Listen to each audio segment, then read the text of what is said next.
We have intro. It's us. So we're back.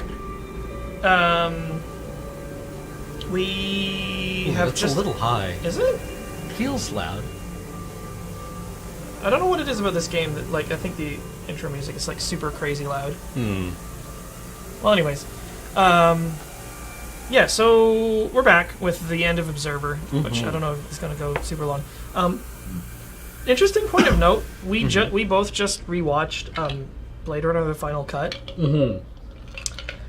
Dang, it's real good. It's real good, and also like its impression is very obvious in this game. Oh yeah, absolutely.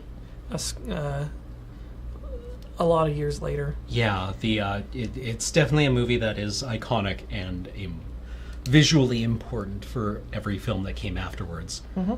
Yeah, and Deckard is a sexual predator. Period.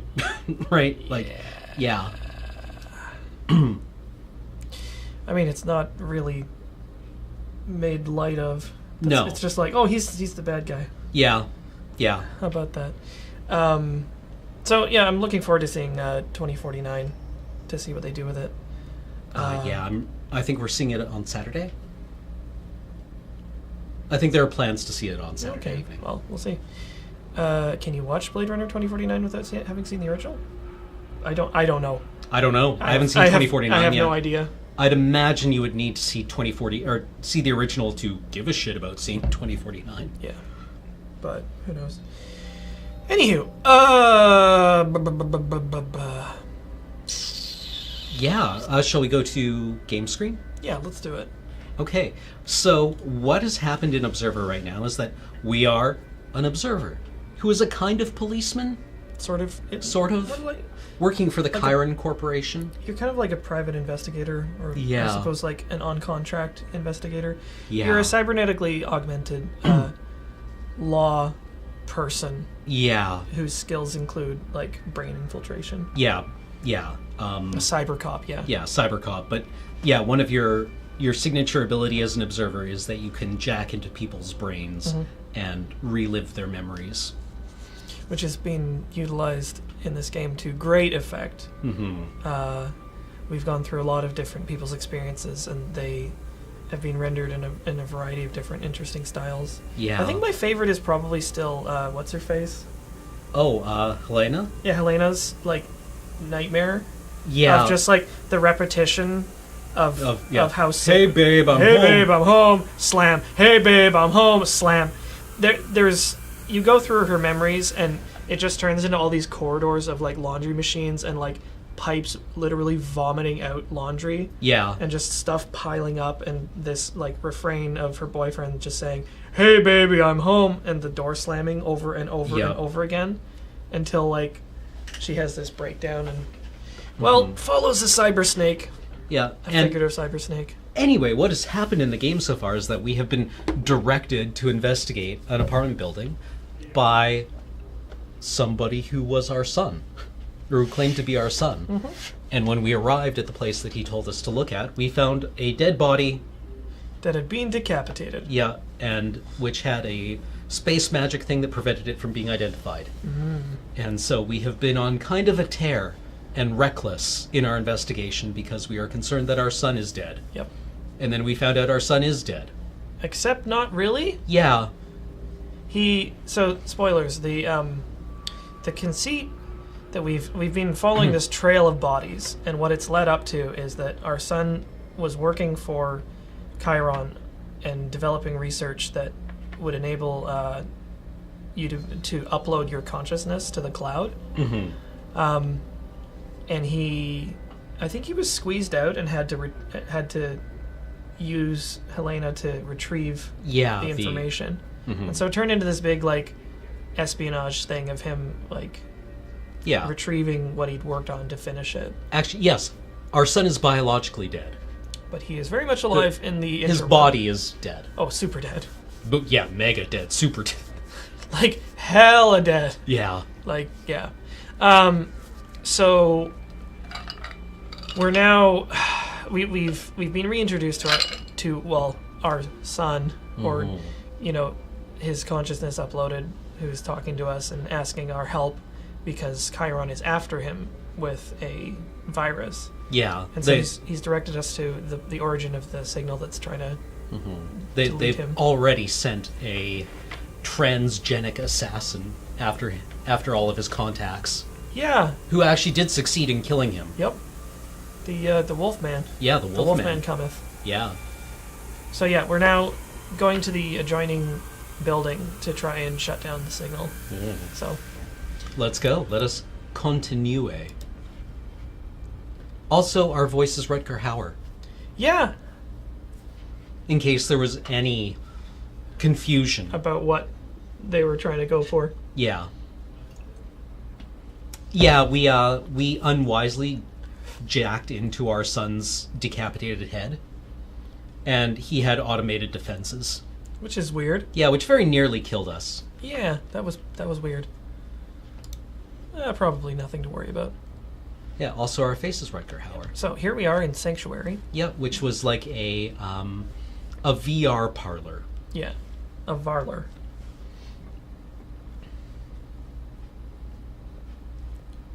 Where built in this old church, where all the pews have been replaced with these VR pods. Oh, we're worshipping the electronic, god. Yeah, metaphors. It's not super subtle. There was a discussion going on about. I love the holographic handrails. Yeah. There is this sci-fi horror story that is played out in this game that once VR gets good enough, people will just stop being real humans and just live in VR on a for the rest of their lives. I find that a little far-fetched. At least I think it will happen to some people. Yeah, I mean, there is one solution to the Fermi paradox that says humanity's last invention will be cheap VR. Where after that, it's what percentage of your population do you need not being in VR at some point in order to make society function? Yeah, I mean, my feeling on it would be that it's you'd have to have VR that was good enough that you would prefer it to real life. Mm-hmm. Have the hardware be affordable to enough people that it would make an impact on society. Mm-hmm. And have enough people interested in that in the first place. Because there's a lot of really amazing experiences life has to offer that people just don't really care for. So, I don't know. Where's middle C? Don't date robots. Why not? You can't tell me what to do. I remember... Don't fuck robots.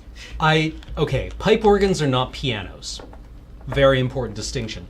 I have a recording of Glenn Gould playing the Goldberg variations on a pipe organ. And it was... The only reason the recording was reissued was as a curiosity, because Glenn Gould, while a sublime pianist, had never played a pipe organ before. And one reviewer said it sounded like a trained seal playing God Save the Queen on a series of car horns.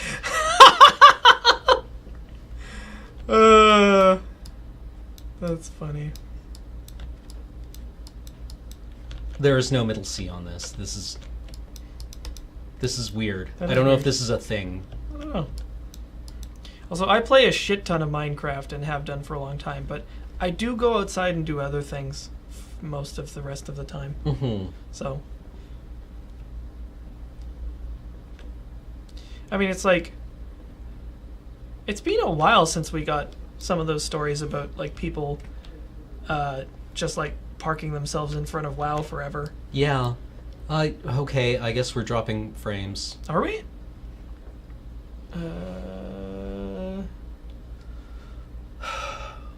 But we fixed this. Maybe it's just a hiccup.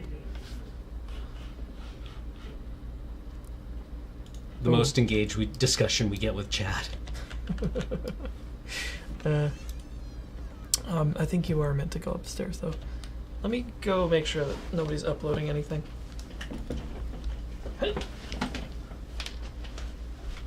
Nice. Is anybody uploading something?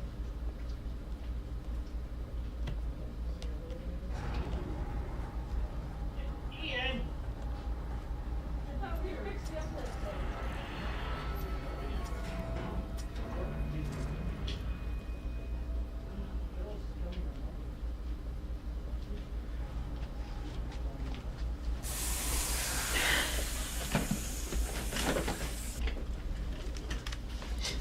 Nice Horner. Horner of greed.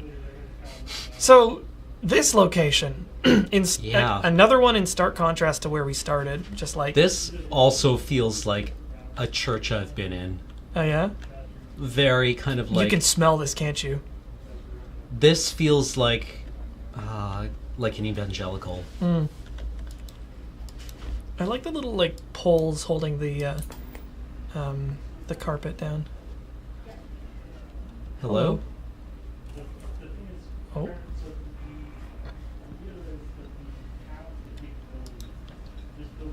Good evening, Dave.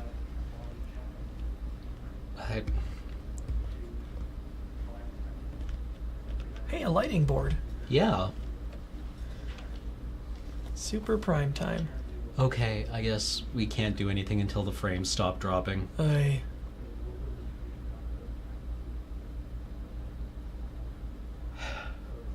Oh, wow, that is going nuts. Hey, Paul!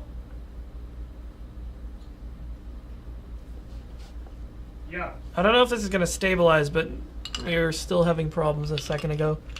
It had a big dip. I don't know if it's going to... Oh, geez, yeah. I'm seeing a couple of big dips. That's weird. Savage. We're just trying to do our job here. The good news is chat's really engaged. Fuck. Well, we've got a straight line now. Maybe... Well, we'll be sure to shout at you if anything else Frame has happens. stabilized. Okay. Well, we'll see how long that lasts. This I really love. The, like, gilded, kind of ornate wooden desk.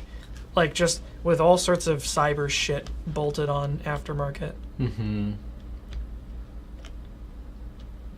It's just like coming up with more and more inappropriate places to put machinery. The way the camera moves differently Yeah? when you're crouched. Does it? This is one step left, one step right. You sort of go Yeah. like that. Yeah. Ooh. Like you're kind of moving Oh, was it bad? Damn it, brain!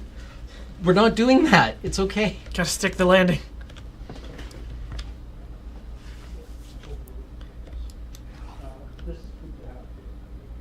Oh, this place looks good. Mm-hmm. Cyber corridor.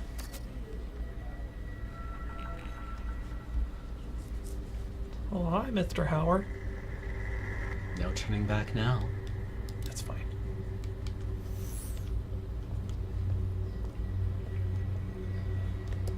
It's interesting, in a lot of older sort of like 80s era sci-fi, you do see a bunch of stuff kind of turned around and passed off as sci-fi shit. That's interesting. Yeah. Our vision modes don't work here. Oh, They've been jammed. Huh. Yeah, so like lighting boards and like, fans and stuff. Like there's a scene in, I think it was Aliens, where it's obviously just some microwaves that are being turned around backwards. Mm-hmm. Oh. Investigate his butt.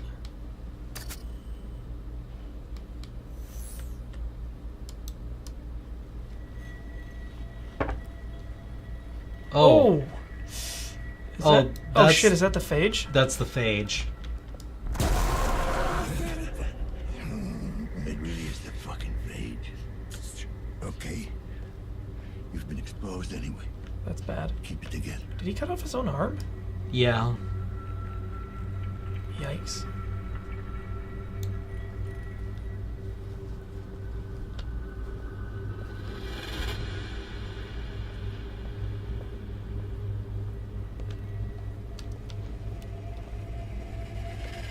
Remove your implant. Nanophage outbreak. Well, that's bad. That would be a good thing to have had on the outside of the door. Yeah.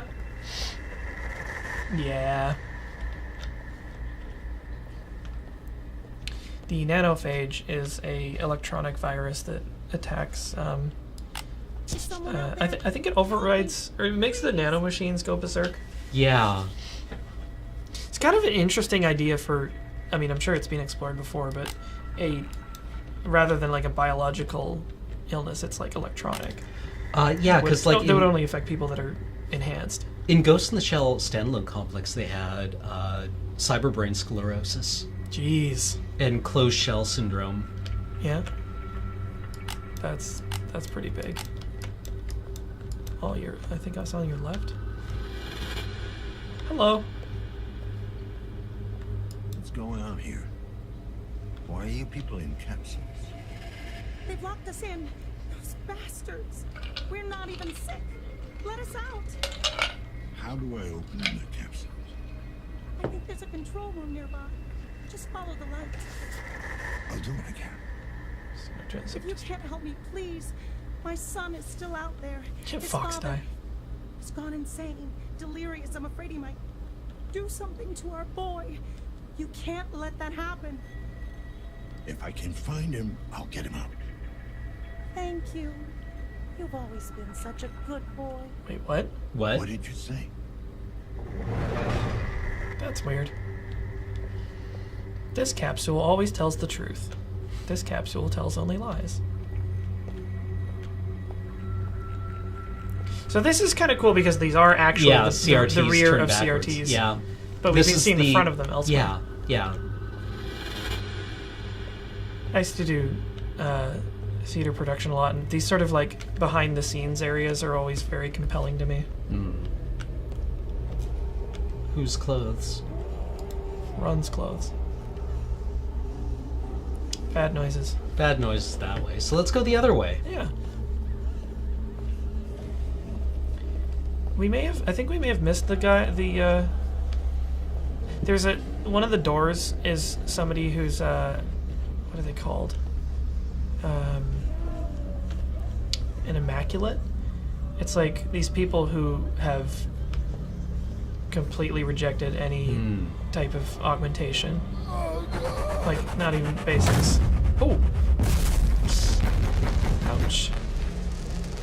So here is, I really dig this. So this is kind of the opposite of what we saw before, of like the old stuff with new stuff built on top of it. This is new stuff with like, that's being retrofitted with just like people hanging laundry off of the coaxial cables and stuff. Yeah. So I love it when it goes either way, because it can go either way like that. You know? People being living in these weird little isolation cells.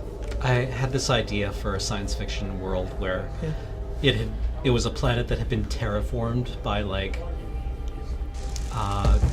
basically von Neumann machines for human colonists, and it was just like these megalithic structures that the human colonists who arrived millennia later were just kind of like living in like this, right? Super cool. It sounds a lot like Blame, actually, like the cyber squatters. The patients are still symptom-free.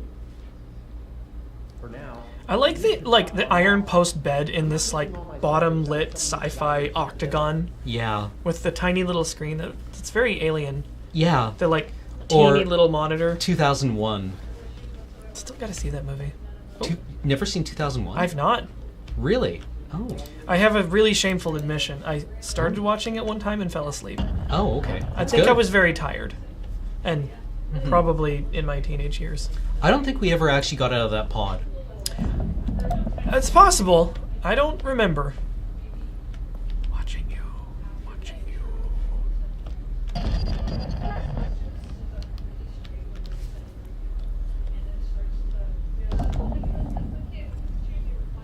The lighting in this game is so good. Oh, he's here again. Right, yeah, there was one more stealth section. I'm pretty certain this is the last one.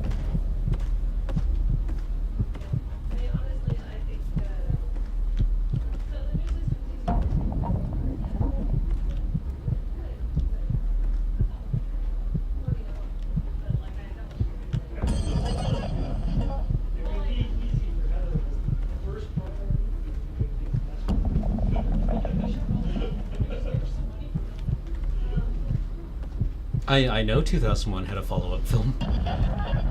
2010. Yep. 2010 was a very different movie. Oh yeah. Interesting. I wonder if it's on. Hello. It is not on Netflix. I bought it on iTunes. Ah well, I'm sure I can manage that. I think this one might go a little bit easier because you have all these little like rat corridors to use.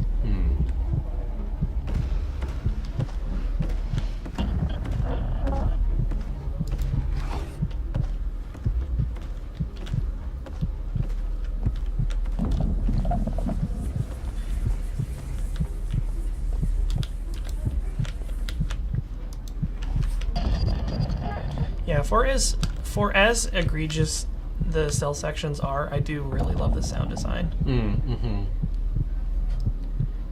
Like nothing else in the game sounds like this. Yeah, the This is weird, like sort of like not quite music, kind of just like ambience. reminds me a bit of Ben Frost.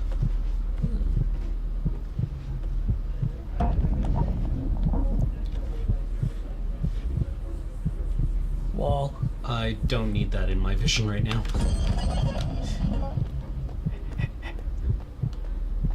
Oh, don't come around the corner. Open up the airplane.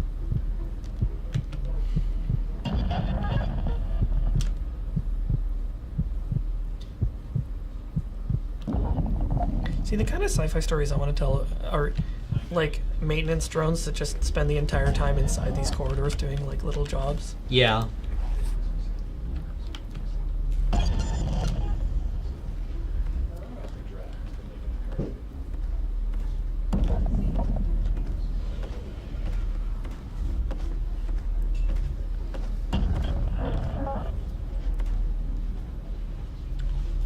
Oh, Rami would like this game. It's got screen shake.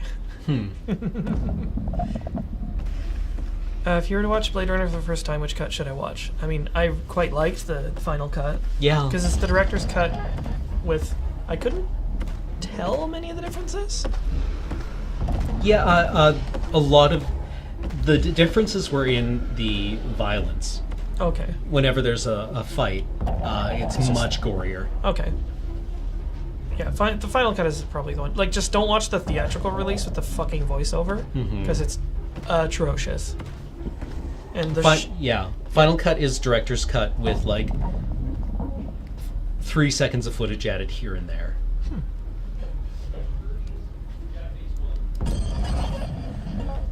It's the director's cut, but actually cut by the director? No shit. Did he, like, literally edit it? Interesting. I honestly don't know where I'm going here.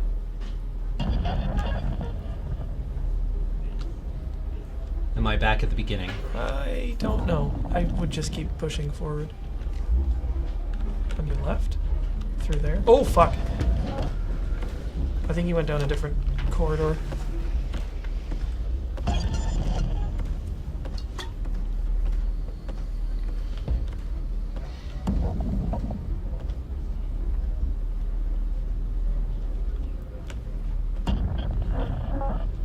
I mean, once I'm done my comic, I'll have license to test out a whole bunch of little one-shots. That'll be kind of cool.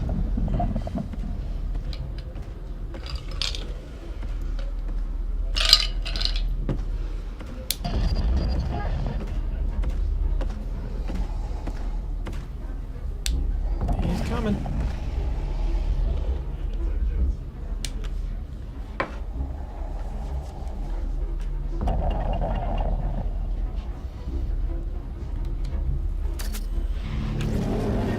Cyber drugs. That was a weird noise. Supersene injected. Strain level decreased. Not by much.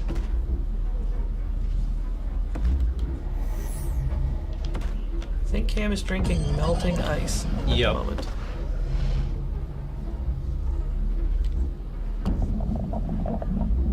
I have no idea what this thing is.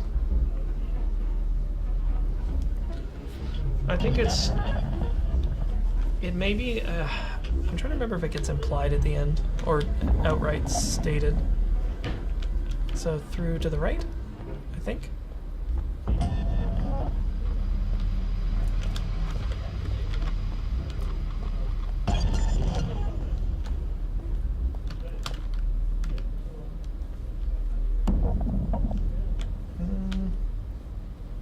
feel like you were going the right way before. Like just following that away. Yeah, that looks like a thing.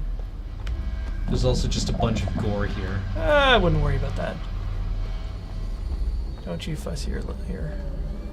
Okay. To the right. Yeah, there we go. I think we are on the right track, though.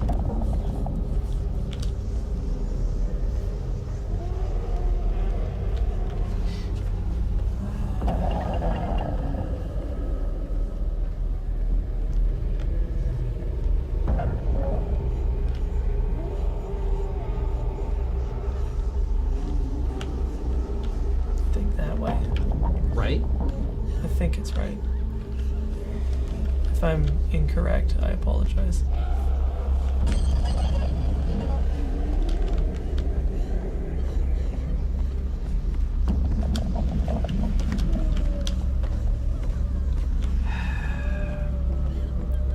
Yeah, these corridors ended up looking pretty similar to me. Because yeah, these sections of the game were generously my least favorite of the game. But it had bought itself enough shures. Oh, this has got to be the way. Yeah. It I'm- bought itself enough shures that I was just like, okay, whatever.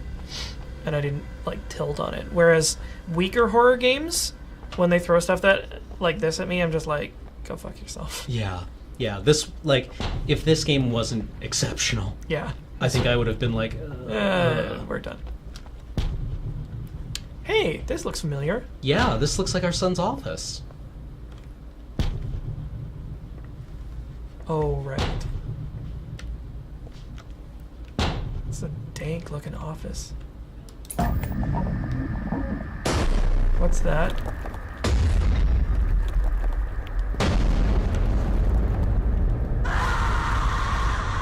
Oh, Oh, that poor man or person. Run! Oh dear. Oh dear. It's gone all Tetsuo on us. yeah.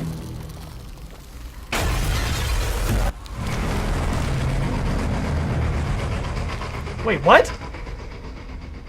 Oh, we were supposed to run. Okay. I mean, it did literally tell us. Oh well.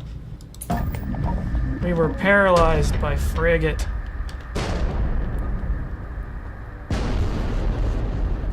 Now we have a head start. Canada.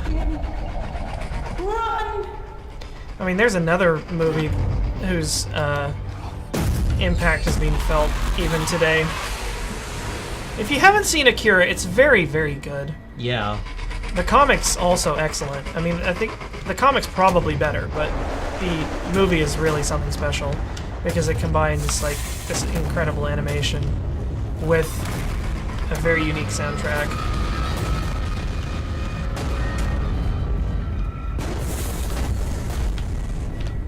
Oh right, yeah, you gotta go through those.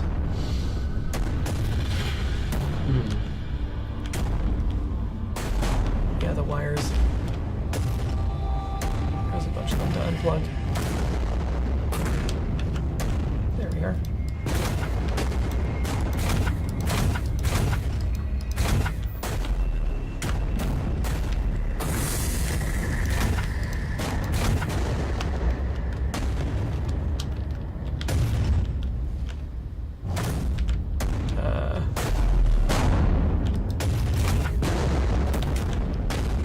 Is that a dead end?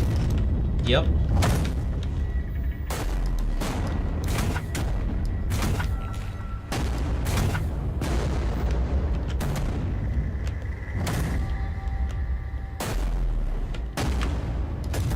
Oh, sweet.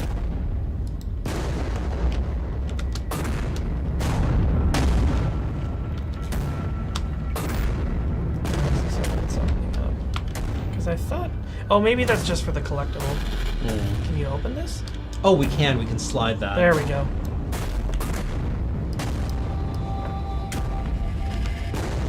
Guide the player with light. Ew. Ew, ew, ew, ew, ew. All the wibbly bits turning are into getting meat. Yeah. I love this like horribly mismanaged cable situation. Yeah. Oh, That doesn't belong there. that seems bad. It's almost like this entire situation is coming apart. Yep. I really like the little brief contrast of just like this patch of vegetation, giving the impression that this place is so large and therefore not 100% observable by anyone who's Doing in charge. Yeah. Doing maintenance, so that like you could actually have little like pockets. Again, that's the kind of story space that I would love to explore. Where you have these behind the scenes areas that are so cavernous that they actually develop their own Ecosystems? Like, yeah. Oh, this is gross. So, it's not clear whether this is actually happening or not, because a thing like this happened before, and it was not real. The soundtrack is really amazing.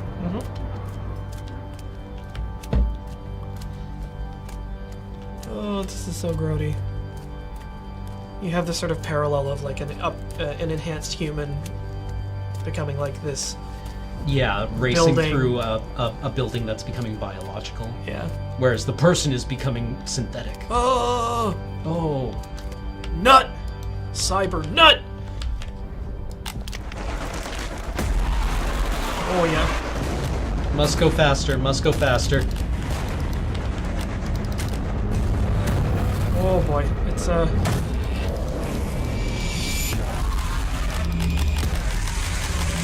don't look. Close your eyes, baby. Must go faster.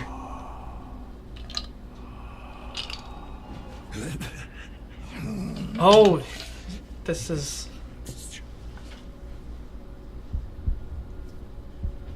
There must have been a misunderstanding. I was told you decided not to undergo the augmentation procedure. Yes. Just to be clear, you do realize that that drastically decreases your chances of recovery? So that's your wife. I made my decision. Thank you. She was coerced. Honey, I'm proud of you. You can do this. I know you can. I'll be there for you.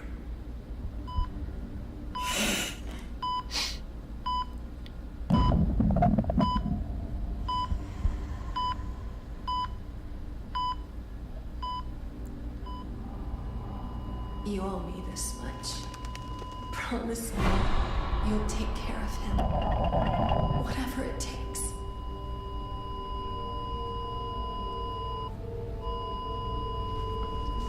That night me and Mom argued, after you left, Mom was very sad. I asked her what was wrong and she said the doctors could cure her, but she wasn't sure if she wanted them to. It's not that simple. What the doctors wanted to do, there was a heavy price to be paid. She wouldn't be herself. She wouldn't be your mom anymore. That's not what I'm asking. I want to know, did Mom decide for herself? Did she really want this? Of course she did. Your mother believed she was strong enough to beat this thing on her own. I think you're lying. But she wasn't. I just wanted her to be alright. Why didn't you save her?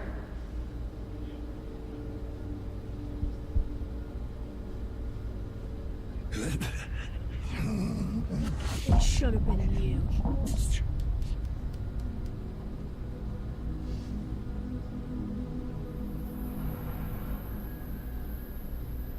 So, there's been a series of cutscenes leading up to that moment, and that one's the most kind of verbose, which is that your wife got sick with something. Jesus.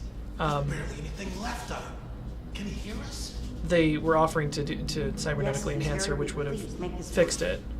You didn't think that was a good idea, so she opted out. They need to replace a few parts. And your son never forgave you because she died. Mm-hmm. And then you got hurt.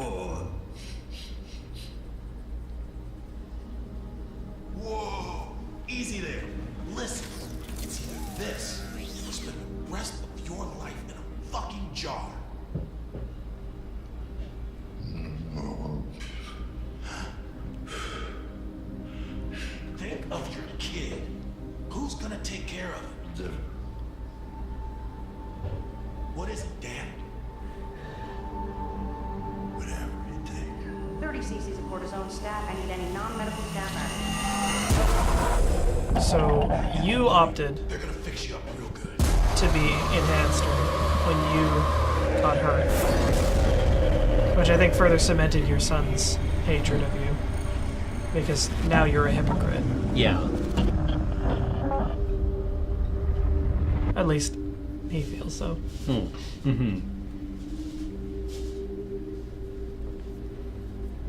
Like, the cutscene did seem to imply that our wife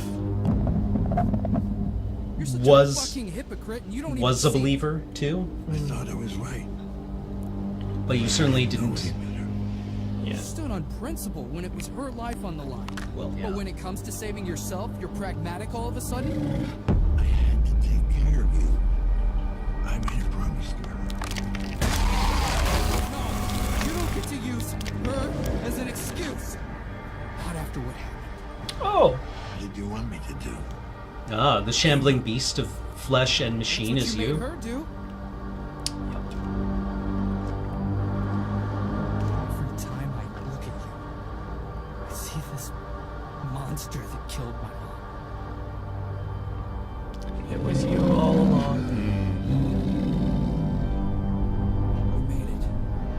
I finally understand. The cyber arm and eyes probably should have been a tip-off. But yeah.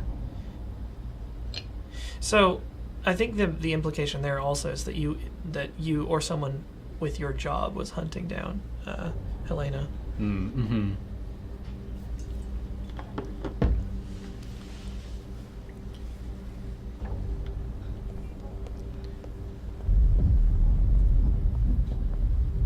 Cool floor.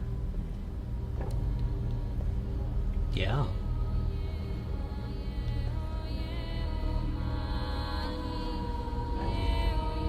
We're heading right for it. You're heading right for the head.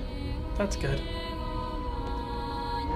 Have you ever watched True Detective Season 2? I have not. There's a moment in the first episode where one of the police detectives is going through a divorce, and his lawyer says, "Just so you know, everything is going to come out in this. If you have anything you've been holding back from me, I need to hear about it now before it comes out in court." Yeah. And he just sits there and he says, "I welcome judgment." Dang. Yeah. And that's hard style. Yeah. I quite like this effect. It's very creepy. Adam, what the hell is this? Core. You made your way here. Now let me in. Let you in? What about the lockdown? The virus? The virus will get to me no matter what. Here, or out in the web. It's only a matter of time. You need a place to hide. I need a host. A unique specimen. Detached from the web at large.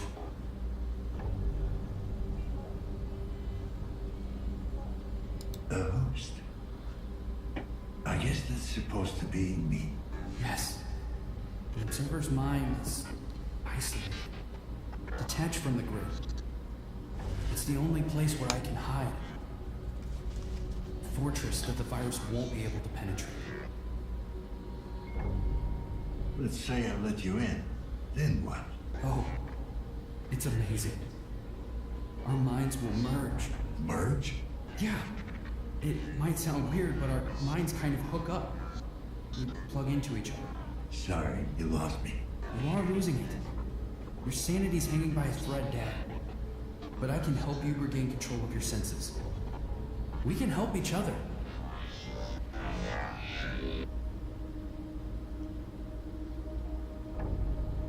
There must be another way. There isn't. It's up to you. Save us both? Or leave me to die and go on with this fever dream of existence. Either way, since tonight, I'm going weaker by the second. Soon, I won't be able to maintain a connection. That is so fucking creepy.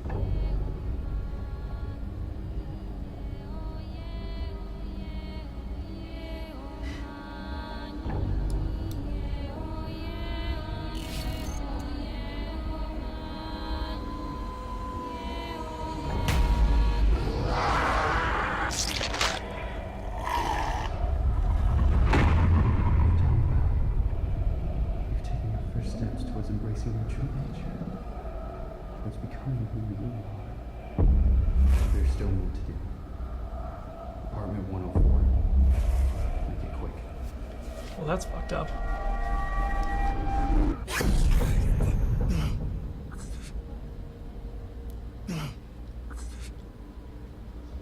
You killed yourself. An iteration of myself. Iteration? Then what are you? I am Adam. Which one? The only one left. Killed him. Real Adam. The real Adam. He killed dozens. Iteration after iteration, laid to waste in pursuit of his grand design. Why should one more make a difference? You're fucking unreal. He was my son. I am your son. So what if he had the real body? You're clinging to a version of me that hated you. As if that was all that made him. Me. Your son.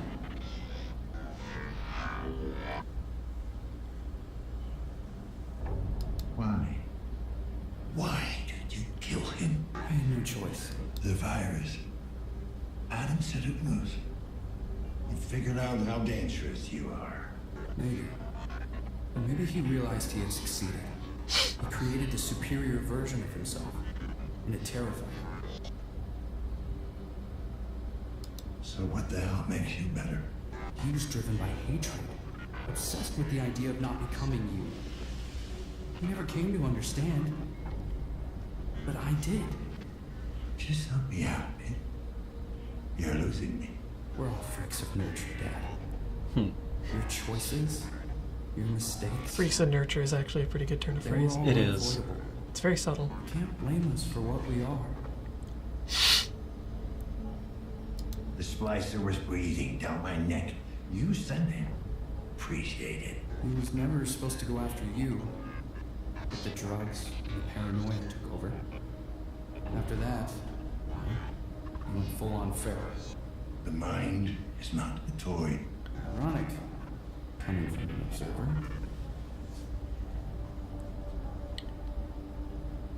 Why did the others have to die? I couldn't let any word of this reach Chiron. They would stop at nothing to track me down. Way to cover your ass. Think of me what you will. But you know the corporation. They would claim this gift for themselves. I want to share it with the world. I regret what I had to do. But it was necessary evil. Everybody thinks they're Batman. So, I'm wondering if you're able to save here because there is a like red and blue button. Press the stay for a sec. See if we can. Nope. Okay. Well, even if we have to watch it on YubTubs or something. Tired. Let's get this over with. Very well. If you think you're ready to make your choice. Will you let your son die? Or will you save me?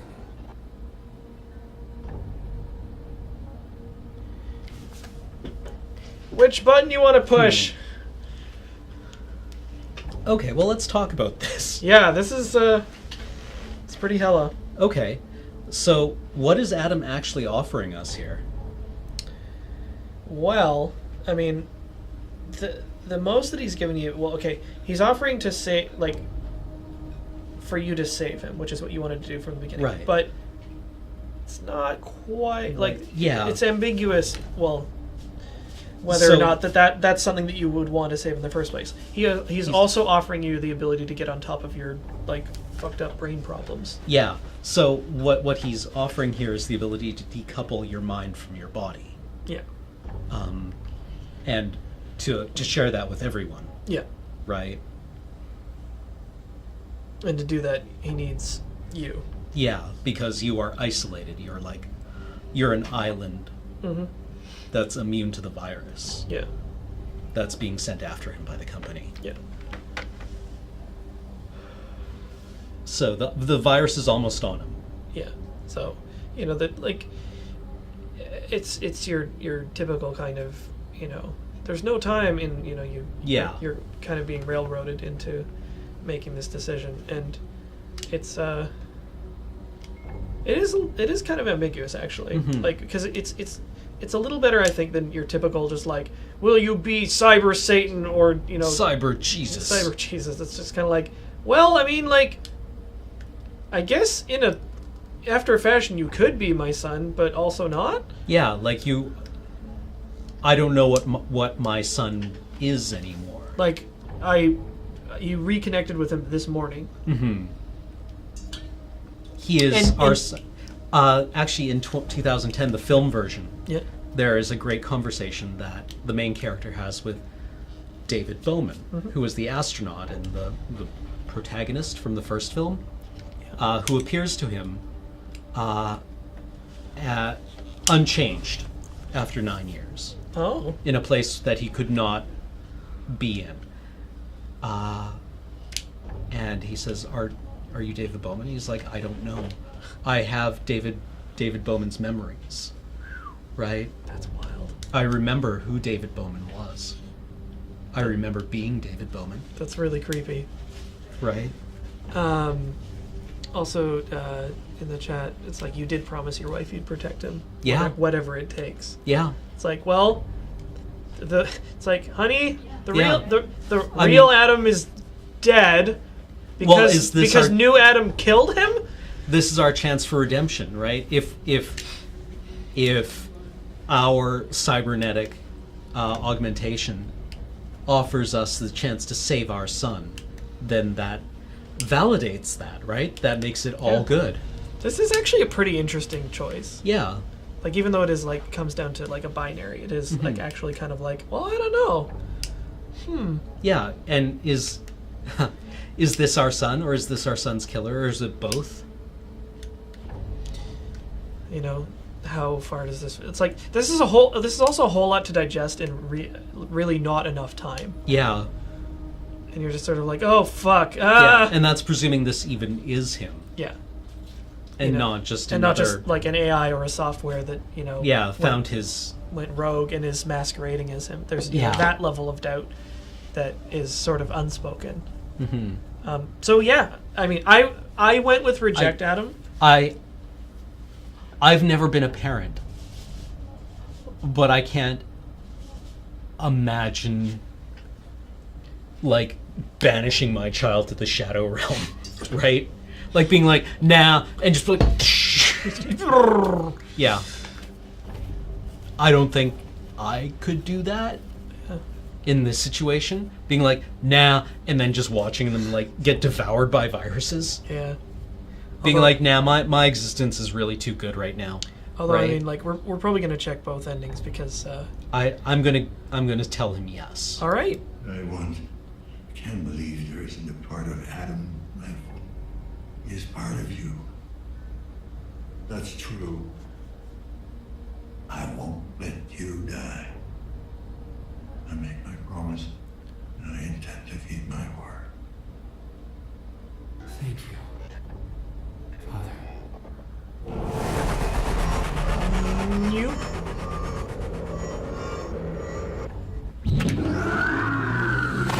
Down has now been lifted.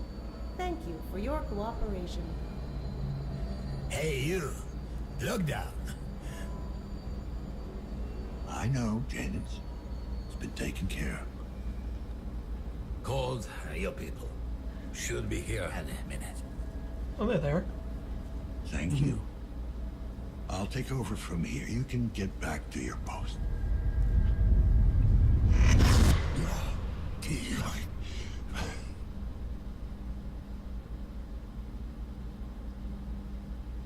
Oh, that's interesting. Good.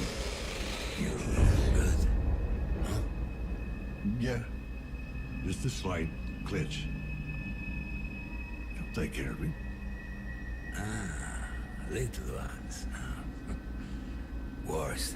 Always spell trouble. Don't I know it?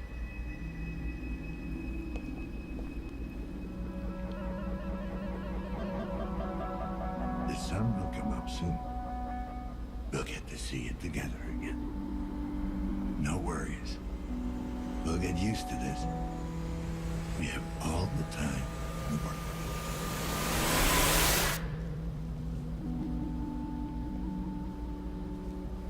So now I have a mouth, but I can't scream.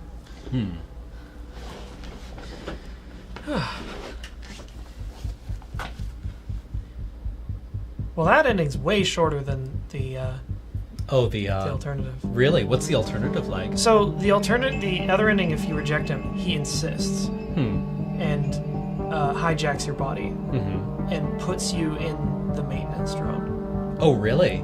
And then Janice comes over. He's like, "Oh, there you are." It's like, "I'm gonna put you back where you belong." And then you hijack Janice. And cold cock your own body.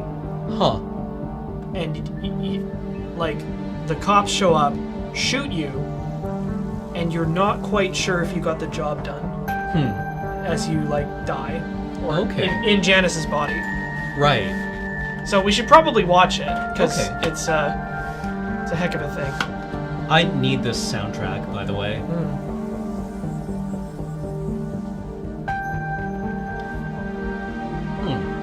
So yeah, I think I have a lot to say about this, actually. Because cyberpunk is something that's quite near and dear to me. It's pretty cool. So why don't we take a quick break? Yeah. And then we'll come back, we'll watch the other ending. Yeah. And then we'll have a so what. Sound good? And then we'll figure out whatever the hell else we're I'm gonna put on a pot of coffee. Alright. Yeah. So, Burb.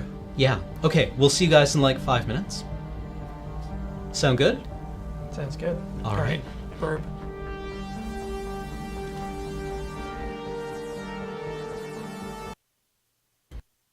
Hey, welcome back. Dipping the stroop in the coffee. Sweet. Gosh darn it. So what? So what? So what is... Okay. In order to tell this story, we needed to tell a bunch of other stories first. In order for Observer to make any sense, it had to build on a kind of rich history of cyberpunk literature, science fiction literature, going back decades. Arguably the first cyberpunk story. And Observe fits into a mode of science fiction called cyberpunk. Or it can at least be handled with the gloves of cyberpunk. Or read through that lens. Was a book by William Gibson called Neuromancer. If you haven't read Neuromancer, go to your library, find a copy. It's good. I read Neuromancer. It's really good. I get through not enough books in a year, and I made room for it, and I did not regret it. It contextualized so many things in pop culture. And one of the things with Neuromancer is that, like many other highly influential works, or many other works that people really love, it set a mold or set set a pace for storytelling for many stories afterwards, and many of them didn't quite get it because Neuromancer, if you haven't read it, spoilers. We'll need to talk about the way that story goes for it to make any sense. Even if we spoil Neuromancer for you, it's still really worth reading because the language. William Gibson's language is so good. But what it is it's the story of a hard-bitten, down-on-his-luck ex-con computer jockey named Case. Hacker. Hacker. Who finds a cure for his affliction in the form of one last heist that he's asked to go on. And he is not amoral, but he is clearly willing to do anything to get out of the situation that he is in now, with some exceptions. Yeah. And a lot of the cyberpunk stories that came afterwards were like, got it, it's noir, but with cyber arms. Right, and noir is another mode of storytelling that goes back to the 20s, 30s, in which the assumption is made that the world is a fallen place, and you set police dramas in noir stories. Usually it's a police detective who is, again, this broken person living in a fallen world where everyone is shitty and corrupt and awful. And they're trying to, like, make some sense of the world.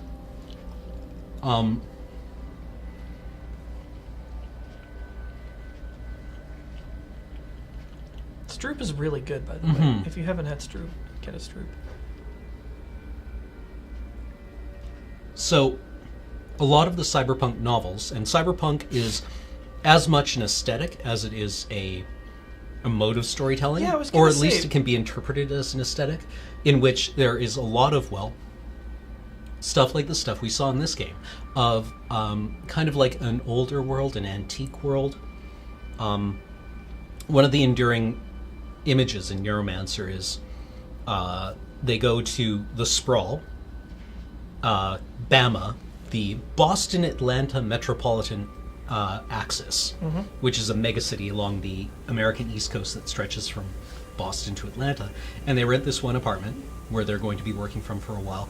And I remember William Gibson's description of the parquet floors, like the wooden slatted, like hardwood piecemeal floors, under layers of cabling. Oh, just like this game.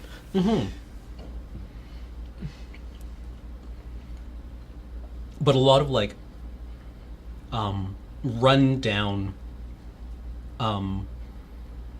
antique settings covered up with strata of modern technology, and then but between those also just stratum of, like, intermediate technologies.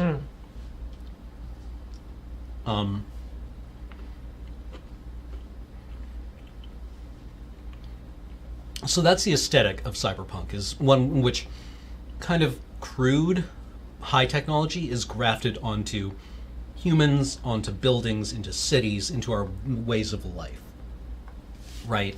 And into our ways of being, in ways that are, like, invasive and cruel and beneficial, but At a cost. At a cost. Which is interesting because so much fiction focuses on that cost and says that technology is bad. But honestly, we have been cybernetic organisms since the invention of the shoe. Yeah. Does a coat make you a cyborg? Like, what is a technology, right? Like, this isn't an academic question. This is like, how do you actually identify technology? And at what point does it make you...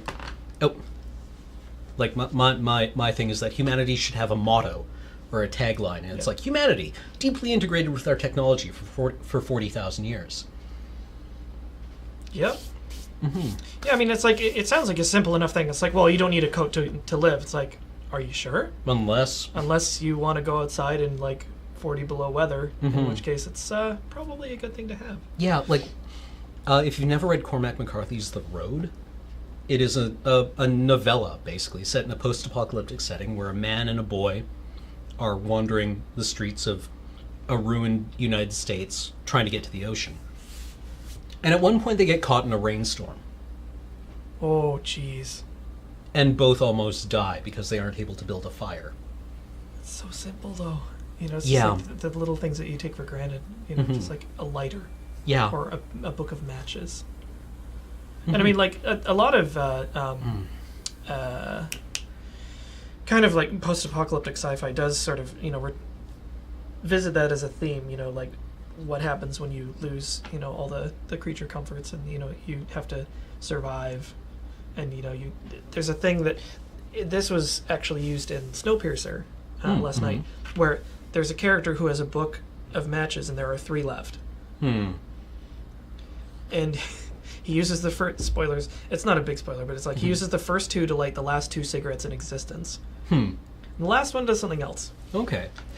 Yes, and there is another very important element to cyberpunk, and this is where it meshes with noir, or where the noir elements come from. Is it's not only like the protagonist is usually like this beaten, run-down person, but the fallen element in cyberpunk settings typically comes from the uneven distribution of wealth and power, where people are quite typically very poor and living in a world that, well, William Gibson said that there's a lot of people living in the slums of the world right now who would move to the Boston Atlanta metropolitan axis in a heartbeat. Like, sweet! Yep. They have food here. Yeah. And central heating. Yeah. But the concentration of wealth in cyberpunk is usually something that is seen like the world's wealth is, except for a tiny fraction of it, concentrated with a tiny fraction of human beings, like in mega corporations and families. The future is already here. It's just not very evenly distributed. Yeah, exactly. A quote from William Gibson. And that is something that becomes almost intractable in some cyberpunk stories. One that actually springs to mind for all its faults was Elysium. Yeah. Where that movie's really gorgeous and sucks. Yeah, but like I did find the element that, like, you know, the distribution of wealth gets so bad that the rich are just like, no, we're out. They just leave the planet. Yeah, we don't need anything on this planet anymore. We have this self-sustaining space station. Yeah. We don't need any of you anymore, so we're leaving. We've stripped the planet of basically everything we can. And decided to go fuck off into space. Yeah, right? So, yeah, the punk element of cyberpunk has to do with that, challenging that distribution of wealth in some ways.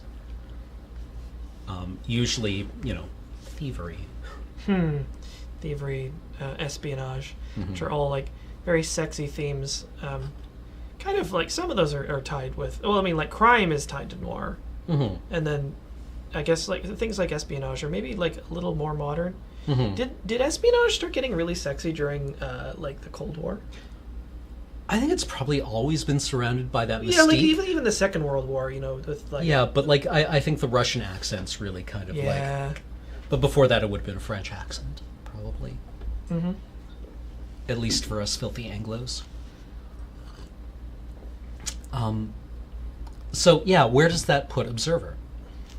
So in Observer, we're playing, again, one of these beaten characters, right? Who's just had a real hard time. Yeah, looking for redemption in this ruined, oppressed world. Where technology is used as a mechanism for control by a mega corporation. That the problem of wealth inequality is basically intractable. This story is not about bringing down a mega corporation. It's about finding peace of mind in a world ruled by one. Right? I mean, I think that's one possible reading here, is that even the solution our son presents us with is not one that's going to bring down the company, probably. Maybe it will. Yeah. Maybe it will. I don't know. But, like, you're right. The typical path that stories like this take is just like, we will bring down the evil corporation. Like, by the end, they do a thing that, like, you know, demolishes it from the core. Yeah. And you don't accomplish that in this way. It's like, maybe this will have long-lasting repercussions for them, but maybe they'll just weather it like anything else. Which is kind of nice because, like, I'm fucking sick to death of that story. Just like, our plucky crew of do-gooders are gonna take out the big evil bad people. Yeah. And to be clear, I've worked for quite large corporations, and they're honestly a lot more fragile than you think they are. Like, profit margins are narrow. And any disruption to them can actually be quite bad for them. So yeah, that's probably one to keep filed away, is that the systems that you look at right now that seem large and imposing and eternal are actually probably a lot more fragile than you think they are. So, so what for Observer? Okay. So, what's the story? What's it telling us? How does it tell us? How does it use the medium of games to do that? The stealth sections, I think, are the gamiest parts of it. Are the parts where it's like quite clearly like the part where it is video gaming. Yeah. Is the stealth section, and those sections are the parts where I think it falls down. The only part where the game falls down. Yeah. Some of them are. Are you okay? We are okay. Some of them are better than others. Like I think the cornfield is perfectly fine. It's quite clear what's happening in there, and what the objectives are. The ones inside the maze or the labyrinth is a bit. I think more frustrating. Having one of those would have been better. Like, I didn't really like that it was a monster they kept bringing back over and although they did it for a reason, to kind of like keep scaring you with this boogeyman that turned out to be you after all. But yeah, I mean, I always say this about these sort of like walking sim style games, that frequently the less like traditional gameplay they have, the more I like them. I actually would have liked to see more of the like investigation stuff. Yeah, I think that was really interesting. cool. I thought that was neat. If they had more of that and like more stuff that you could do, or like maybe just like more shit you could look at that was like not relevant, and you'd have to figure out what was actually important, but you could have this like really like kind of uncomfortably in-depth observation point. I think that would also be an interesting thematic thing where you can have basically like complete command over a crime scene. Yeah. And the hurdle is not uncovering things, it's sorting through information. Because that's where like the roadblock for humanity is like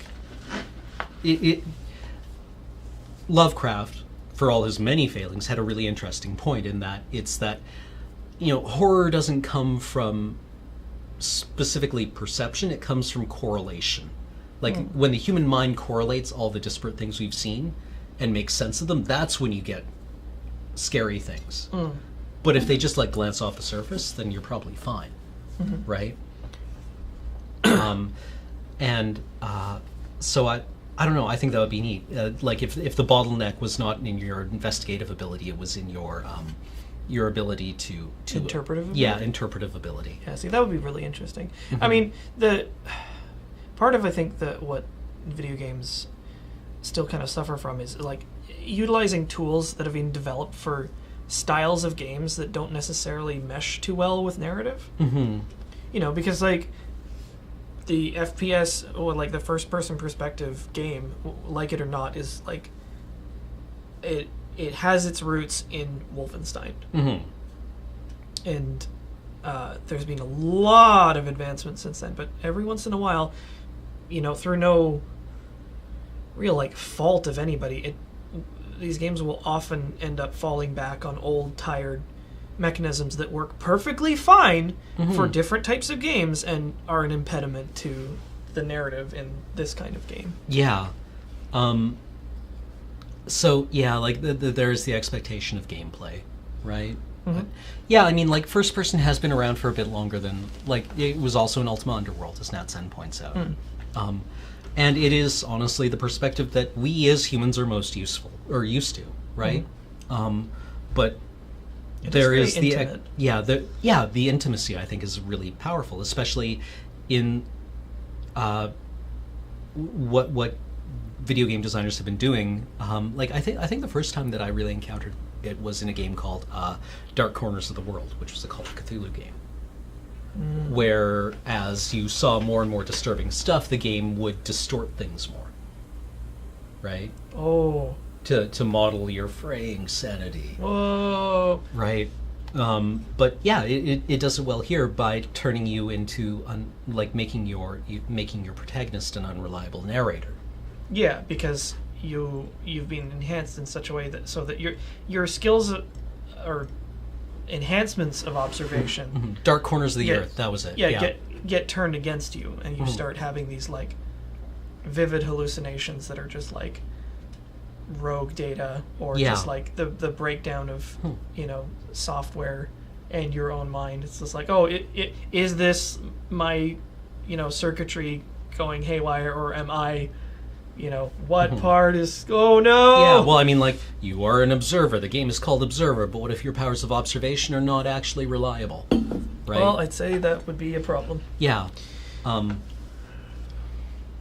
Yeah, like, the perspective of the game is something that has genetics in older games, but probably far more dispersed than we're actually, like... Yeah. You could probably draw a line from Wolfenstein, but there's probably epigenetic. Yeah. Common ancestors. Yeah, common ancestors, but there's all kinds of environmental things also informing it as well. So how that is its way of or using this science fiction setting, right? Is that it uses your ability to have this incredibly like intimate and invasive experience with another person, where you jack into their mind and re-experience their memories, as like your own experience, but because you are a person who is so like basically like hell-bent on this self-destructive impulse and you're looking for your son, you do it in ways that are very dangerous and damaging for yourself. And so you wind up kind of like having this synthetic experience with this person who is dead or dying. Well, because your own memories start to leak in. Yeah. I imagine probably because you're so driven by these impulses, and then like your sense of guilt starts like crawling up the back of your spine. It's like, why are you doing this again? Yeah. Was it because you have some lingering regrets, maybe? Right. Well, it's like a sympathy, right? Where this person whose memories you're invading has had as an experience, and it triggers something in your own that begins to trickle in. Yeah. Right? And overpowers theirs. So, yeah, like, I just... Well, yeah, and Janice is a good name for the caretaker for the building, right? Janice, who is the Roman god of hallways and entranceways, and was depicted as having one face in the forward and one face looking backwards, and carried around keys. And Janus is the root word for janitor. I did not know that. Yeah, that's where the word janitor comes from. It's from that? the Roman god Janus. It's good. I love his shitty cybernetics. Yeah, and he's got like two faces, right? Yeah. One of which is like this rubberized face, very much it's like so crappy. Yeah, like rats in Neuromancer, right? A synthetic arm clad in grubby pink plastic. Yeah, like his sleeve, his flesh sleeve rolled up to expose all the like electronic tendons, probably because he maintenances his hands so often. Yeah, he's just like, oh fuck it, I'll just leave it up. Yeah, god of choices. You once badly explained this game as man collects the dying dreams of people to find his son. Yeah, kinda. I mean, that's not untrue. Adam is also bluntly named. Yeah, I mean, as being the first man. Right. God of veins. Weird. Yeah, he's the god of interstitial spaces, as the god of hallways. The things that are between one place and another, right? Yeah. So, if you in fiction are reading, or if you're reading a book or watching a movie or listening to a story, and there's a character named Janice, that probably means that there's something at one point and something at another point, and you are in between those right now. And like here, it's the body and mind are one, and the end point is the body and mind are different, right? Or separable, or severable. Can I talk a minute about the way this game looks? Absolutely. Because broadly speaking, when I'm assessing video games, will put graphical fidelity lower down the priority list than many other things. In this instance, it is actually really, really important and carried off expertly. This is an example of graphical quality not only from the perspective of, like, horsepower, but like the actual like polish and finish on it, being in direct service to the story. Yeah. Like the level of finish on every single corridor we go through just really just immerses you in the kind of like dank, nasty quality of this world. And there's so much storytelling done just by passing through these areas, like, you know, looking at the, like, from like little details to just like the big picture. There's story being told at you wordlessly everywhere, and I was like, my socks were knocked off by how gorgeous this was. Like, I almost couldn't believe how much detail was in it, and all like relevant, important detail. And they went further than that, where they would, you know, take those details that you took for granted and like mix them up and change them around, and like have high level detail, low level detail, you know, play with color in the nightmare sequences. You know, that you know, I'm still thinking about the Helena's nightmare when you jack into her, just like the repetition of visuals as you pass through this like horrible repetitive, you know, corridor of your experience or her experience. Well, yeah, and it's hellish. Yeah, it really is. Like it is like you are in some respects diving into her afterlife here, and seeing like this hellscape, this unending hellscape of despair, right? Where she's doing this fucking Rube's laundry for the rest of eternity. Hi, babe, I'm home. Slam. Fuck. Like, oh, the voice line. I wonder how many times they were like, do the take again. Do dirtier. And sound sleazier. like more of a fucking useless slob. Hi, baby, I'm home. Yep. Here, have another burger. Don't swallow it. Hi, baby, I'm home. Oh, God. But, like, those two characters, and, like, I mean, every character in the game is just, like, they're so interesting because, like, they're all kind of awful on some level, but they also have these redeeming qualities. You know, I don't remember the boyfriend's name. I remember the character. No, gone. Absolutely gone. Yeah. Kind of like the ex-con, but with a heart of gold, right? Like, he's trying. Yeah, he really is trying. And, like, he, you know, you sort of empathize with him because, like, he is kind of screwed. You find the, like, oh, he's like his job application is so fucking sad. And that pillow that he hand-stitched that says "I love you" on it, it's like, Oh, I almost need to stop playing when I saw the pillow. It was Amir. Amir, thank you. It, like, the pillow that reads... That was... Like, the pillow that is quite clearly made from 2 sheets of, like, felt. Yeah. From the craft section. Yeah. Stuffed with cotton batting that have been, like, stitched together. Because it's like they were really a thing, you know. Yeah. And their relationship just sort of like fell apart. Yeah. And he ended up being horribly right about where her espionage would lead. Unfortunately. Yeah. But yeah, there isn't a good guy in the story. Maybe Janice. Yeah. Maybe the robot. Yeah.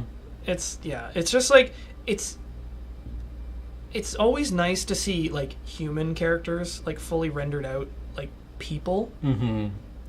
Because it's so easy, especially, you know, in video games where narrative takes like second, third, fourth banana to everything else by necessity. You know, that's not that's not always a mark against it. It's just that, like, you know, when you sit down and make a video game, there are expectations, and this kind of like walking sim genre is, you know, new, exciting territory where they're trying new stuff. It's so easy, and so frequently I see these just like dull as dog shit, off the shelf, completely generic characters who's like, I am a costume and an accent and one personality trait. And it always like makes my eyes roll when I see like stuff like that, and people are like, oh, the story's really good. It's like, okay. Yeah. And like, it's like, you know, which waifu is this? Oh, she's the feisty one. Yeah? Yeah. Okay. It means she has like big overreactions. It's so boring. But yeah, I think the fact that all the characters in this game are flawed human beings is, that is also a very important thing in Cyberpunk, where all these people are like, they have problems, and they have bad solutions to their problems. But like, they're all solving problems with bigger problems. Yeah. And they all still don't deserve to die like this. They still don't deserve any of the things that happen to them. I mean, even some of the people that you encounter through the hallways, Mhm. it's like they're bad and worse people, but they probably still don't deserve this, and they might be that way as a product of being stuck here. Yeah, well, it's like, I think it was Real Avocado Facts on Twitter. One of their final tweets before they took a long hiatus and they're back now was, "There's too much to use it like this." Like, there's just too much in the world to distribute. Like, but the subtext or the meaning is that there's too much wealth to distribute it like this. There's too much to use like this, and this would be, the cyberpunk world is like half a step phased over from utopia, right? Where the material needs of the entire population can be addressed trivially. Yeah. But because of the human need for wealth and like obscene abundance, it is not. Right? They don't think it be like it do, but it does. Yeah. Eating dry cereal with chopsticks while watching it. Yeah. Ugh. Like, that's just, that was such a good visual image. Yeah. But it's like, you could expand that. It's like he still like calls his mom every weekend. And like, I don't know. Probably has some. Yeah, he's probably like a really good raid leader in his WoW guild. Yeah, he like Right. he takes care of people. But just like kind of like a weasel. Just kind of grody, like ultimately sort of harmless, but just like, oh. Yeah, that's Dave. He's ultimately harmless by some standards. But yeah, by laziness rather than by inclination. It's like if he had motivation, he'd be a threat, but he doesn't, so he's fine. Person. So yeah, like Cyberpunk. Yeah. Fuck, I love this game. It's well, really like, good. I just also love this, like, the blocky aesthetic of this, like, invasive, oppressive structure. It looks like bismuth crystals that have, like, grown out spontaneously. Well, like, bismuth crystals, it has an organic nature, or an organic semblance to it, in spite of the fact that it's, like, clearly synthetic. Yeah, but it also, like, apes, like, the artifacting, the visual artifacting that you experience, right, with the tearing and the pixelation. Yeah, well, like the cabling has been sort of evoking a biology to all the scenes you go through, and then they take that a step further when you hallucinate it as actual like guts and viscera, which I thought was really, really cool. Yeah, well, I mean, it's like we mentioned, it's this thing where the ultimate synthetic, the ultimate artificial, acquires its own organic gooiness. Yep. Oh, and the pigeons everywhere. Caw. I forgot how many pigeons there were in Blade Runner. Just like this. Yeah, this. They must have studied the shit out of that movie, because there's a lot on the screen in this game that is either. I think it's all very lovingly cribbed. Well, I think like these are things that if you have seen Blade Runner, you will get suddenly kind of like a warm feeling from. Like, hey! Because the pigeons in Blade Runner are like associated kind of strongly visually with Roy Batty. Right? He's the pigeon man. Kind of. Well, I mean, he holds one at one point. Yeah. Right? Like,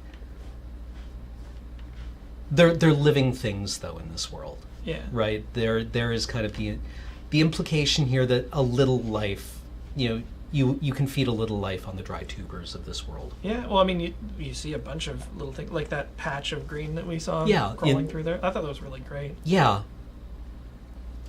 So, I would like to, for the rest of tonight, I want to share a game with you that Beej actually showed me called Seed Ship. All right. And it's a Twine game. It's online. I don't know if it's going to be here. It's not. I'm going to change it to games and demos. But it is just available on Philomela. All right. Yeah, and no, that's not it. How do you do full screen again? Is it F10? I don't know if you. Oh, there you go. Yeah, F11. Perfect. So why don't we just have a look at it? All right. And when they knew the Earth was doomed, they built a ship. It's a good start. Less like an ark, more like a seed, dormant but with potential. In its heart, 1,000 colonists in frozen sleep, chosen and trained to start civilization again on a new world. To control the ship, they created an artificial intelligence, not human, but made to think and feel like one, because only something that thought and felt like a human could be entrusted with the future of the human race. Its task is momentous but simple, to evaluate each planet the ship encounters and decide whether to keep searching or end its journey here. The ship's solar sails propel it faster and faster into the darkness, and the AI listens as the transmissions from ground control fade and then cease. When all is quiet, it enters hibernation to wait out the first stage of its long journey. After millennia of slow travel, the seed ship awakens.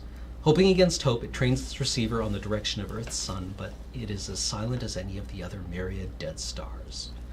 Save for the 1,000 frozen colonists cradled in its shielding and life support systems, the human race is now extinct. Any damage or malfunctions during the journey should have woken the AI from its hibernation, but it is still anxious as it runs its self-diagnostic program. The sleep capsules are all functioning, the colonists within them alive, or at least capable of being revived from their frozen stasis. Sensors are functioning, surface probes responding. Landing and construction systems ready for the one time they will be used. Scientific and cultural databases intact, safely storing all that remains of humanity's knowledge and art.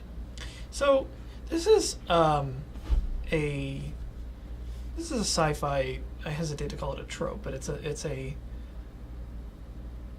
story that has been told many times, and it's like, just like, oh, Earth is fucked. Let's go colonize elsewhere. So we're put in the driver's seat of this AI this time. It's interesting. I've never really played many text adventure games. Do you want to play this one? We can play it together. Okay. I mean, because the thing is, what I wanted to talk about was that, like, it kind of takes the quintessence of a video game down to its barest essentials, which is make a decision. Okay. Like, what's the simplest way you can interact with something? And it's sometimes just like, boop! Yep. Or, which one of these do you want to boop? And, I can get behind that. Okay. I just haven't played many of them because some of the ones that I've seen are kind of sucky. Yeah. I mean, there actually is a cyberpunk text adventure. Yeah. And it commits the one sin that a text adventure cannot do. What's that? What would be the most infuriating thing, the infuriating kind of mistakes for a game designer to make for a game that relies exclusively on your ability to instruct it through text? Be really, really pedantic? Spelling errors. I think that's the kind of game that I can't deal with, because you, rather than spending time like interacting with the game, you spend time interacting with trying to figure interface. Out what the fuck the Get actual... ye flask. You cannot get ye flask. Pick up ye flask. Like, that's a joke, but... Yeah. Open stove. It's just like... You cannot open the stove. Oh, no. Open stove door. Open stove door. I don't understand. Pull stove. The stove opens. It's like... No, pull stove. The stove is now in your inventory. You are overburdened. Yeah. Yeah. Hello, flat cap. Nice hat. That's very you. Is that new or is that your old one? I've had it for a couple years, but okay. I keep forgetting to wear it. You telling porky pies? Yeah. All right. So here we are. let's scan our planet. We've arrived at the planet we were sent to. Yay! Let's find out what it is. Let's go. Will do. Thanks. Uh-oh. Oh, well, this looks bad. Ooh, atmosphere corrosive. Oh, there's no anomalies. This seems bad. Nah, Okay. I'm not down. Do we want to plant our 1,000 colonists here? Nope. Hell no. Yeah. Temperature hot, gravity low, corrosive atmosphere. Corrosive no atmosphere is like... trace amounts of water. There might be water here. I mean, it's quite hot and corrosive. There's probably, like, water vapor in the atmosphere. Perfect. Just enough for you to smother on. Yeah. There's lots of boiling water vapor, and there's no resources. So what we have 3 buttons now. Launch surface probe. And I'll tell you right now that launching a surface probe will not change any of these probably, but it can find surface features that may mitigate some of them. For example, you might find caves, like a cave network that you can seal against a corrosive atmosphere. Interesting. Right? Something like that. It still kind of seems like a deal breaker. Yeah. The reds are pretty bad. Yeah. Like maybe we could, maybe like a 5 yellow or 4 yellow, 1 red we could think about. And you only have 10 probes. Yep. So move on? Yeah. The AI judges the first planet to be unsuitable. It turns its scanners away, spreads its solar sails, and begins another long journey through the void. This will take a couple thousand years. The AI wakes to a radiation alert. Fuck. The death burst of a distant supernova is flooding the sea chip's electronics with random signals. The data storage system is malfunctioning, and in a few moments, part of the cultural database will be lost. The sea chip could avoid the malfunction by shutting down all of its electronics until the radiation is passed, but that would leave it without a working collision avoidance system for a dangerous this is amount really of time. great. This is just like sending you all these awful dilemmas over and over again. It's like, oh, fuck. So, risk punting the entire mission, or just like maybe we don't have any music in our archive. Yeah, the cultural database has it has a lot of nuanced effects for calculating your N-score, but one of them is that it seems to act as a multiplier on a lot of other things, where if your systems are intact and you land on a very rich world and you have your scientific database intact but no cultural database, you will wind up with like a brutal dictatorship. Ugh. That's wild. Well, what do you think?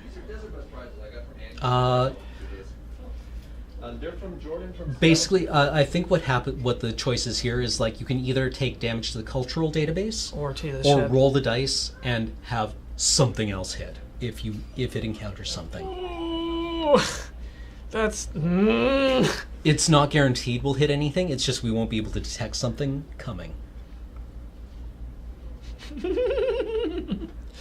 Shut it down, screw living on that. Man, culture grows back, right? We can always, we can make more culture, right? Yeah, you can. There are mechanisms, there are events in the game that will increase your cultural database. Like, this is going to be a difficult game to play with me because I always go to the worst case scenario straight away. I was just like, we're going to take an asteroid to the face and rip the whole mission. So, shut it down or don't shut it down. Let's keep operating. Lost 12% of the cultural database. Okay, yeah, you know what? Maybe that was just all the juggalos. Maybe. Oh! Hey! Okay. We have 9th planet, supergiant, marginal, gravity moderate, temperature hot, planet-wide ocean. No resources. Oh, for fuck's sake. Which means that it will be very difficult for the colonists to establish anything beyond a Stone Age level of existence. Nah, that ain't us. All right, move on. As the sea chip enters the new system's outer cometary cloud, the collision avoidance system detects a fast-moving comet surrounded by a cloud of smaller ice fragments. The large comet is on a collision course with the cultural database. The sea chip could avoid it entirely, but then it would hit one of the smaller fragments, and the collision avoidance system cannot predict which part of the ship the fragment would hit. This would have plowed right into us if we had. The events are 100% siloed from one another. Oh, okay. Well, my headcanon is the. So this one again, it's a similar thing. I don't but want. This is 100% something is taking damage. The supernova is either take damage to the cultural database or roll the dice on something happening to something else. This is either cultural database or something else. God, we're gonna end up with no fucking culture. I don't really want to take 2 hits in a row. Okay. Avoid the comment? Sure. That's not so bad. 2% to the That's atmosphere sensor. fine. We can deal with that. The seed ship changes course, but an ice fragment tears through the atmosphere scanner. The seed ship enters orbit of the third moon of a gas giant orbiting a red supergiant star. This planet's orbit is at an angle to the system's ecliptic, suggesting it might be an extrasolar capture or the victim of an unimaginably violent primordial collision. Don't like it. Can't. No reason. Can't leave our people This is like here. 4 in a... Oh, here we go. As it moves from star to star, the seed ship is gathering more data about extrasolar planets than its builders could give it. It is designed to learn from this data in order to predict which stars are likely to have desirable planets. The seed ship has now gathered enough data to upgrade one of its sensors to work at interstellar distances, so the guidance system can avoid planets that sensors reveal to be undesirable. Damage to the sensor may still result in the seed ship arriving at an unsuitable planet. So there are 2 levels of upgrades for each system. Mm-hmm. So this will upgrade one of our scanners to level 1. We have been punting on resource scans so hard. Okay. Let's upgrade our resource scanner. Yeah, fuck it. As it enters the new system, the seed ship is struck by a micrometeorite. Dang it. It is a speck of cosmic dust far too small for the navigation system to detect from a distance, but traveling with enough velocity to pierce the seed ship's armor like a bullet. It hits the atmosphere scanner, sending fragments of machinery glittering into space. No! It's okay, we have 83% atmosphere, it's fine. It's very hot. The seed ship enters orbit of the 6th planet of a blue giant star. The star is one of dozens orbiting a massive black hole that looms in the distance like a malevolent eye. Ugh. It's got vegetation and animal life. Possible structures? Do we want to launch a surface probe? Yes. Like, sometimes you can find surface anomalies that will mitigate. Well, you know what? Let's launch one. Okay. Surface features. The surface probe sensors confirm the readings of the ship's orbital scanners. Okay. The probe finds alien plants. It tests the sample and finds that they would neither be edible nor poisonous to humans. Boring. The probe encounters numerous animals. After analyzing their behavior, it concludes that they would be neither useful nor harmful to humans. Oh. The probe investigates an area of regular plant growth and finds that it is being deliberately cultivated by one species using sophisticated stone tools. Oh, there's people already here? Yeah, a Neolithic civilization. How about that? The surface probe's mission is complete and it shuts down. None of these mitigate the very hot surface can't temperature. Can't do it. Well, we found aliens. Yeah. Can we drop, like, a hammer? And just fuck up their culture? A block. Just like... I don't know, how big a block? I don't know, 1 by 3 by 9 or 1 by 4 by 9? Sure, set it down. Like, oh fuck. The seed ship's course takes it close to a newly formed star that is still surrounded by a protoplanetary disk, a whirling chaos of incandescent gas and molten rocks that the young star's gravity has gathered from the star-forming cloud, and which is now undergoing the countless violent collisions that will eventually form it into a planetary system. There can be no home for humanity here, but passing through the disk would give the AI enough data about planet formation to upgrade one of its scanners. It is a dangerous region, and passing through it would risk collision with a planetesimal. This is one of the mechanisms which we can use to upgrade our sensors. This is again a random chance. Either we will damage something, or we will get an upgrade, another level to one of our sensors. I don't like it. All right. The seed ship enters orbit of the 2nd planet of a red dwarf star. One of the system's gas giants is almost large enough to ignite as a star, and it smolders with a faint red light. Trace water? I don't know, man. One of the things that I love about this game is that every once in a while, one of the interstitial bits of text will mention that every time we move on, thousands of years pass.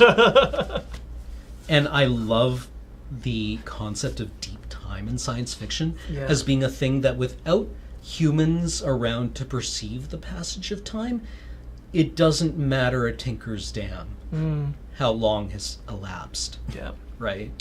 I think that's kind of, that tickles me. Yeah. It's pretty cool. I don't know, man. We need water. Yeah. I don't dig it. Okay. Let's move on. Yeah. An alarm wakes the AI from its hibernation. A rogue asteroid is on a collision course with the ship. The automatic navigation system has failed to avoid it and has woken the AI to make the split-second decision of how to deal with the impact. The asteroid is about to hit the cultural database. No, come on! There's no time to avoid it entirely, but if the AI fires the maneuvering thrusters to rotate the ship, it will instead hit the temperature scanner. Take it on the temperature scanner. Rotate it. 18% damage to the temperature scanner. The asteroid tears into the temperature scanner, sending fragments spinning away into space.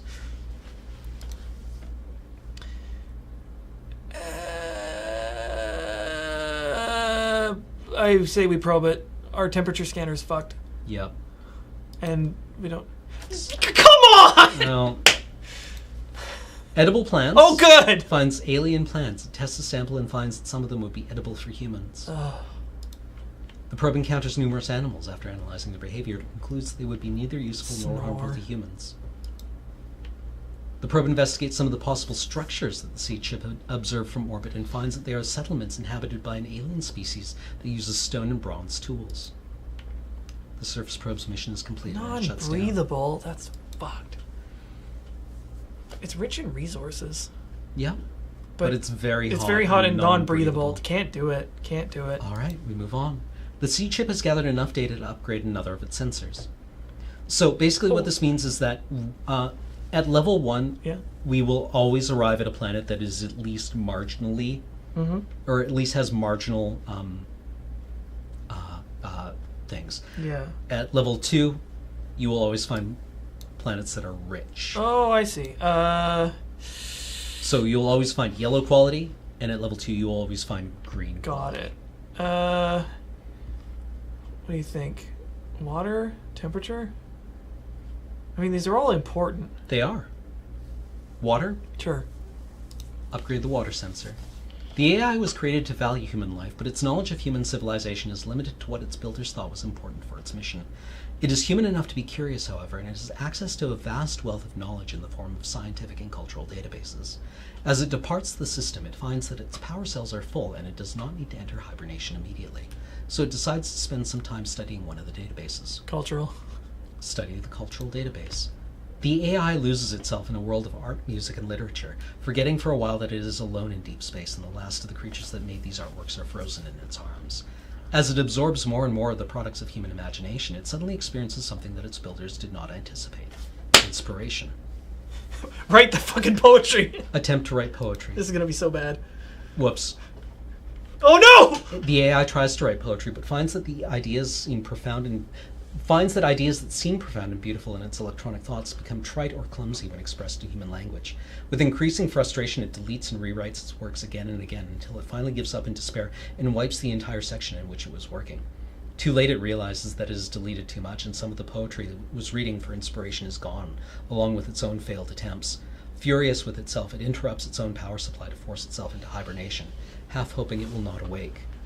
Why? Yeah, dab me. So depressing. Okay, no, it's fine. The seed ship enters orbit of the 10th moon of a gas giant orbiting a red supergiant star. The seed ship has found its way almost to the edge of the galaxy, and the universe appears split between a wall of darkness and a wall of light. Hard pass. Yep. That's 3 red. The AI wakes to a query from the automatic guidance system. Normally, the system is able to analyze the data from the navigation sensors and make any necessary changes to the ship's course, but this time it has encountered readings it cannot make sense of and has woken the AI to make a decision. According to some sensors, there is something ahead on the ship's course, but according to others, the course ahead is clear. If there is something there, it is close enough that avoiding it will mean changing course and arriving at a new system without the benefit of the upgraded scanners.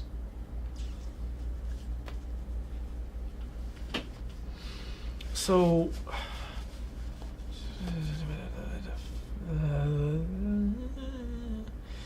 what do you think? This is another one of the ones where if we stay on course, we will arrive at a place that at least has yellow water and yellow resources. But there's the chance that we'll just get fucking hammered. Yeah, we'll take some damage to some system.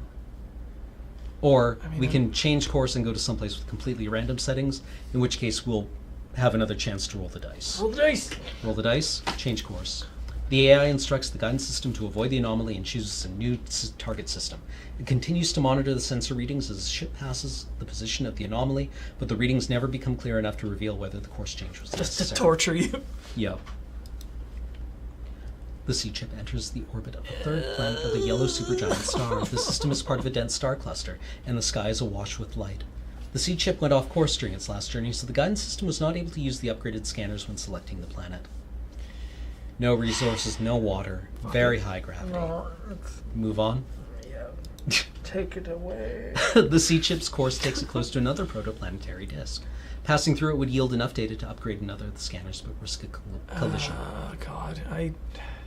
See, now I'm starting to,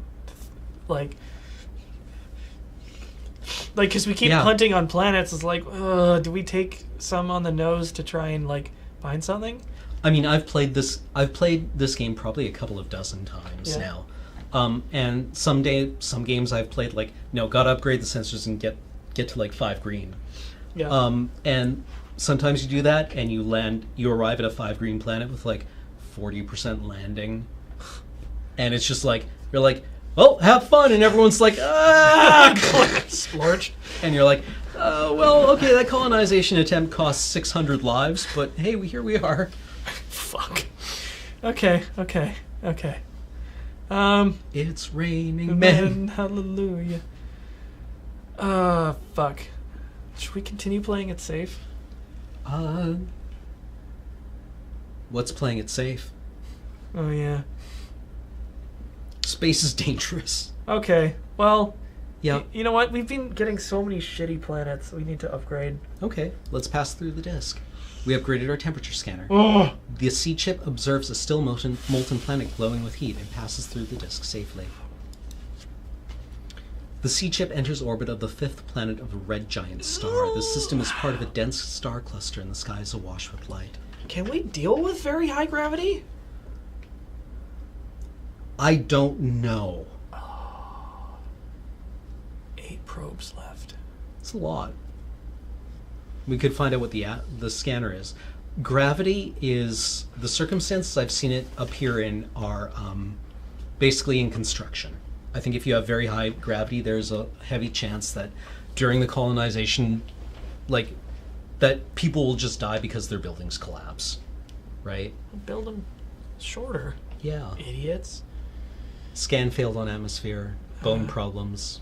The scan failed is such a fuck because it's twigging your curiosity. It's like mystery box. Yeah, and there are no surface anomalies, so there's not a good chance that we'll find caves that can be sealed. No, you know what? I don't want to roll that dice on this one.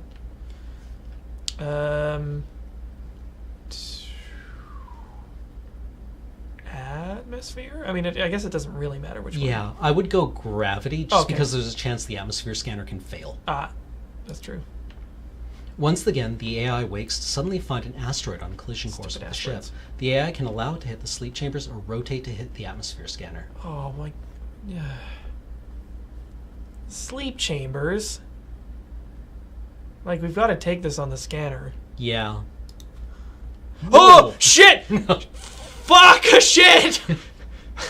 No! Well, that would have fucked up the colonists. No, so that's better. That was worth it. That was worth it. That was right. Yeah. That was right. That could have been hundreds of people. Yeah. The sea chip enters the orbit. Okay. Poor resources and high gravity. Probe. One fucking time. Oh, okay. You don't have to eat them. This is actually quite bad. Is it? This can kill hundreds of colonists. Useful animals. Concludes the probe encounters numerous animals. After analyzing their behavior, it concludes that some species have the potential to be useful to humans as meat sources or beasts of burden. Okay. The surface probe's mission is complete and it shuts down. So we have to do we get to pick this once? Yes. If when you settle, it calculates your score.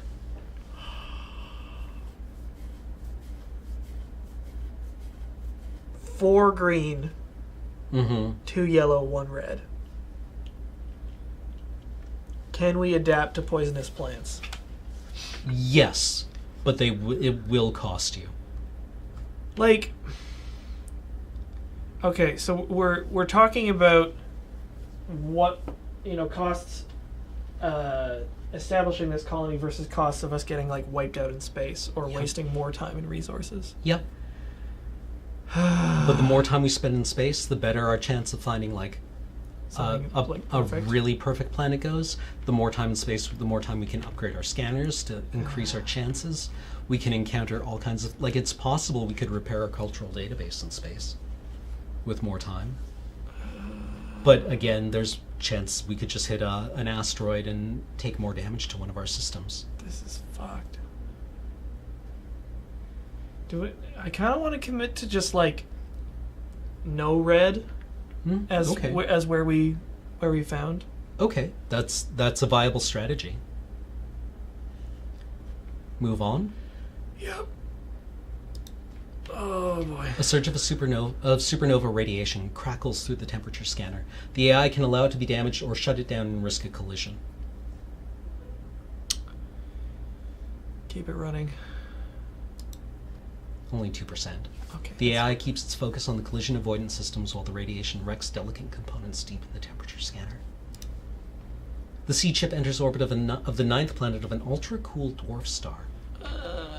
The star is part of a binary pair, and its red giant companion shines as a distant second sun. There's no surface shit. No breathable atmosphere, not anomalies. Move on. The sea chip is decelerating on its approach to the next system when it detects an unusually thick volume of interstellar dust in its path. Gross. Passing through the dust would likely mean several high-velocity collisions with dust particles. The AI could execute an emergency course change to avoid the dust, but then the sea chip would pass the system by and arrive at an effectively random one. I'm fine with random. Random could actually be good. Right. The ones that we've scanned so far have been kind of shitty. Yeah. The AI rotates the ship and fires the main engine. It speeds safely past the dust cloud in the original target system and decelerates towards the first system it finds on its new course. Which is... Whoa! Nope. Nope. Move on. Fuck it. Oh, that's bad. So we have one to each, but... One to each, except for the atmosphere scanner. Should we bother? It can fail quite easily, and when it fails, we don't get any benefit out of it. Let's upgrade... I would upgrade the 100s. Yeah. Our remaining 100%. Let's do resources, I guess. Okay. Each time the sea chip departs from a star system, its scanners are recalibrated so they continue to return accurate information. The recalibration system is now decaying with age and is no longer able to maintain them all. The AI must choose which of the scanners it will allow to fail. Lose the atmosphere. It's fucked anyway. Yep. We can use surface probes to rescan. Oh. Probe it! One fucking time. Okay. Okay. One time. Metal-rich moon. As the surface probe approaches the planet, it scans the planet's moon and finds that it is rich in metals and other useful resources. One time. What? The AI probes images of the surface through its aesthetic and analysis routine and determines that humans would find the planet extremely ugly. Who gives a fuck? The probe finds alien plants. It tests the sample and finds that they would be neither edible nor poisonous to humans. And... No! Come on! It's okay, buddy. It's okay. This is also something that will tear through hundreds of colonists. I'm so depressed. We can't... Ugliness, whatever. When it says, I was like, dangerous animals. We have dangerous animals on Earth, and it's like, I colonize, and it's like, during your initial colonization protests, several of the xenomorphs get in amongst the colonists. I see. Killing thousands of people. Okay, no. And I was like, holy shit. Yeah, no. It's LV-421. Yeah. 426. Fuck. The sea chip's body is designed to form the core of an initial settlement once it has landed on an alien planet. So the landing and construction systems share many components. As the sea chip ages, these components are starting to decay, but the AI can focus on preserving the landing system or the construction system. The construction system won't be worth anything if we don't land safely. Yeah. So preserve the landing system. The AI focuses on preserving the landing system and allows the construction system to decay. Oh god, we've got to probe this. All right. Okay. Uh-huh. What do you mean dangerous ruins? This is similar to the dangerous plant life or dangerous animals. Fuck. Oh well. No red? Nah, man. That's like... Nah, keep going. We're just gonna, like, run this colony into the ground. Yeah. Alright, another protoplanetary disk. Passing through it would yield enough data to upgrade another of the scanners, but at risk of a collision. We got lucky last time. Gravity scanner upgraded. Okay. Well, something went right for us. Vegetation, geological anomalies. Oh, we've got to scan this one, man. You piece of garbage! Go fuck yourself. Can we nuke it from orbit? Or at least unstable geology. Unstable geology. Great. Delicious plants. Oh, good! We it's like, this carrot sure is tasty. Too bad I can't fucking breathe. Yep. We've got 4 probes left. The sea chip has gathered enough data to upgrade another of its sensors. Temperature or water? Or atmosphere? I think the atmosphere is a write-off. Like... Water? Yeah. The sleep chambers can keep the colonists frozen and capable of revival for thousands of years, but not forever. The medical monitoring program wakes the AI from hibernation to report that 101 colonists have died in their sleep. The sea chip enters orbit of the 4th moon of a gas giant orbiting a blue supergiant star. This star of one of dozens orbiting a massive black hole that looms in the distance like a malevolent eye. Time. 4 green might override a red. Neither edible nor poisonous to humans. Encounters numerous animals. After analyzing their behavior, it concludes that some species have the potential to be useful to humans as meat sources or beasts of burden. The surface probe's mission is complete and it shuts down. Here! We live here! Okay. Found colony. Good enough! This decision is the culmination of the AI's existence, and it cannot take it lightly. Founding a colony will end the seed ship's journey and make this planet humanity's new home. 5 green. The landing system controls the seed ship's descent and it splashes gently down into the oceans off the shore of one of the planet's continents. The surviving colonists wake from their sleep chambers and survey their new home. Forests of alien vegetation stretch away beneath a pale blue sky. They build a memorial to the 101 colonists who did not survive the journey and named their new world Arcadia because of its lush plant life.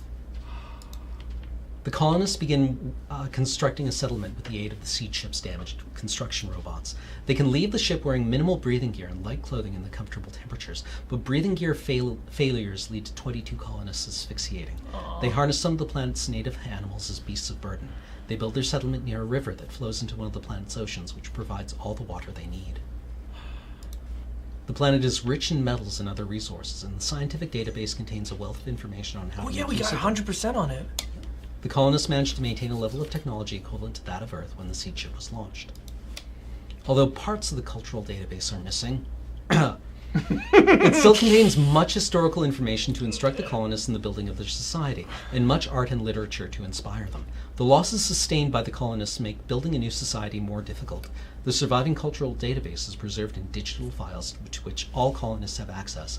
The colonists lay the foundation of a democracy, but it proves vulnerable to corruption and wealthy individuals becoming a de facto ruling class. Oh well. Arcadia's alien forests stretch away beneath a pale blue sky. The colonists live in cities of steel and glass with buildings sealed against the planet's harsh environment, beside rivers that flow into the planet's oceans. Poverty, exploitation, and crime are rife, and the corrupt elected government does little to alleviate them. In the first city stand monuments to the 101 colonists who did not survive the journey, the 22 more who died building the first settlement, and the seed ship AI that guided humanity to its new home. We have a score of 9,336. Yeah, well... Enjoy! Yep. Man, it has been ages since I was ever invested in something articulated entirely through text. Yeah. There's real drama engineered here through, like, your decisions, because, like, because they have these, like, very real ramifications, and it's just like, it's like, do I, like, it's a series of difficult choices. Mm-hmm. Yeah. and there's no... There, in retrospect, there are correct and incorrect decisions, but you have no way of knowing what they are going into them. Exactly. You know, you do your best, best laid plans. I think Beach plays this over his lunch break or when he's waiting for something to compile. It's pretty cool. Do you want to run it back? Let's run it back. Okay, run it back one more. Beep boop.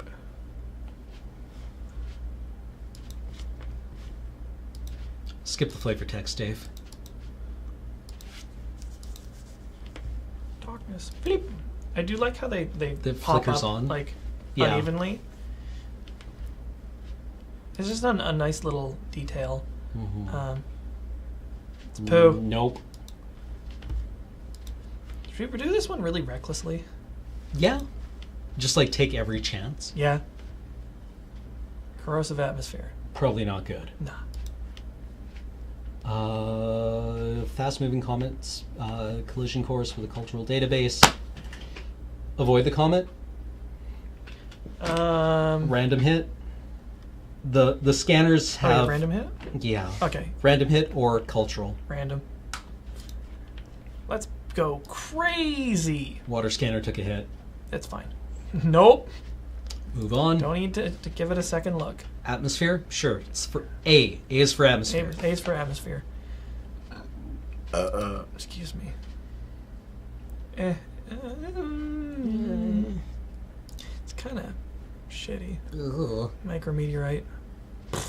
Aww. We lost 15 colonists. Nobody liked those people anyway. It's poo. Move on. Allow the scanners to overheat, I think is what I typically do. Beep, boop, boop. Oh, this Nope. is filth. Temperature scanner is still at full. I think we can sack a surface probe. Let's do it. Move on. Oops. Aw. All these fucking micrometeorites. Oh. Do you want to probe it? Let's probe it. Nope. Fuck it. Nope. Nope. Don't care. Oh, good. Yeah, oh, good. good, Poisonous good. animals and plants are dangerous. Ugh. Stay on course. Stay the course. They just wiped out all of ancient Greece. Oh, that's bad. I wonder what was in that 20%. We'll be fine. Nobody will ever know. The Library of Alexandria. Resource scanner's still at 100%. Oh, but we lost 26 other people. Nope. Nah. I mean, yeah, no. It's Garbo. Shut it down. Shut it. We can do it. Hey! Sack! No scope. Ooh! No. No. That's a trap. Deep in space, the seed ship's collision avoidance system detects a fast-moving object that is changing velocity to match course with the seed ship. It transmits a complex radio signal which the seed ship cannot understand, but which could only be the product of intelligence. Say hi. Transmit an interspecies greeting. The seed ship's builders gave it an interspecies greeting it could use to open communications with intelligent aliens. A pulse series of prime numbers establishing intelligence, followed by a diagram depicting human figures and explaining the seed ship's mission and its peaceful intentions. Submit to the tentacles. The AI transmits this now and waits hopefully for a reply. No reply comes. The alien ship matches velocity with the seed ship and comes alongside, so close that the two ships are almost touching. The seed ship feels lasers probing the contours of its hull, and segmented mechanical tentacles unfurl and reach towards the gravity. I've always wanted to click a button that said submit to the tentacles. Submit to the tentacles. No! Wow. I'm such an idiot. Sensors on their tips scanning its components. The system abruptly registers We just got mugged in space! Yeah. We just got mugged. We just got space mugged!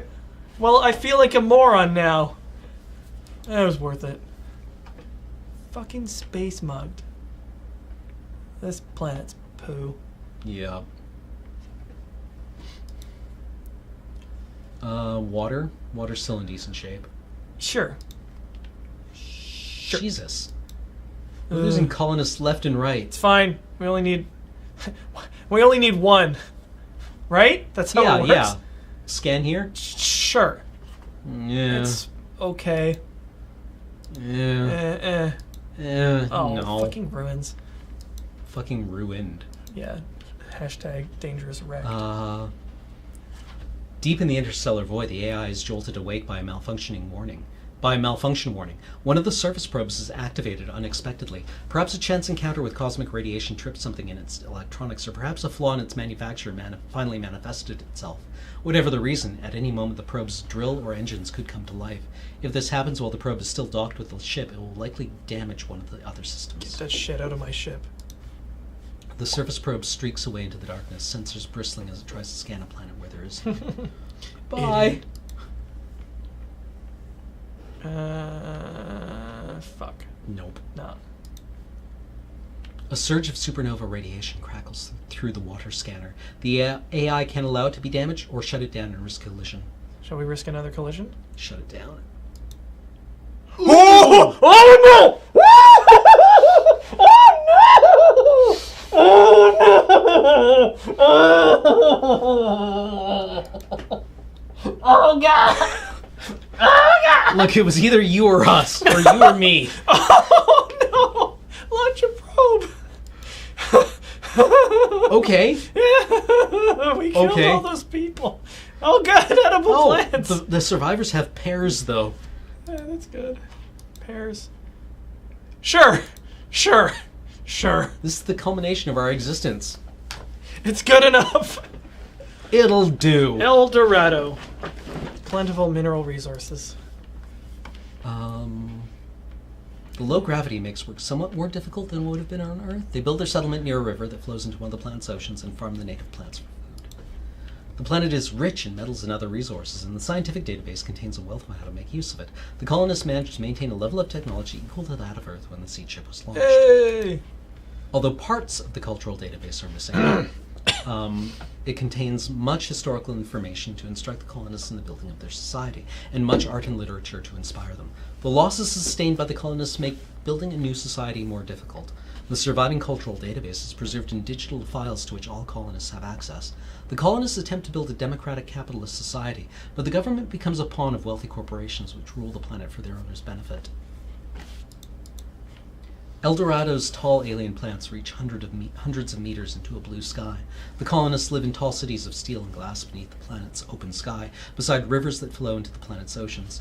The cities are dominated by the headquarters of wealthy corporations that rule the population for their owners' enrichment. In the first city stands monuments to the 353 colonists who did not survive the journey, and the seed ship AI that guided humanity to its new home. Oh! Total score 8,344. That wasn't so bad. Yep. Yep. We just created the Jetsons. Another one? Ah, sure. Let's do one more. Yeah.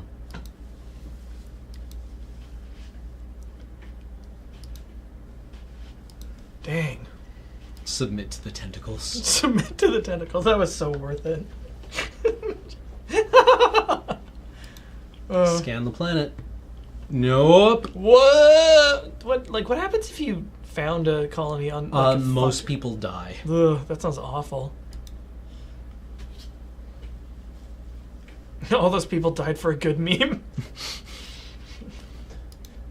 No, the sensor died for a good meme. Temperature scanner. Bonk. No. That's fine. It got booped. Oh, nah, it's poo. Mm-hmm. Mm-hmm.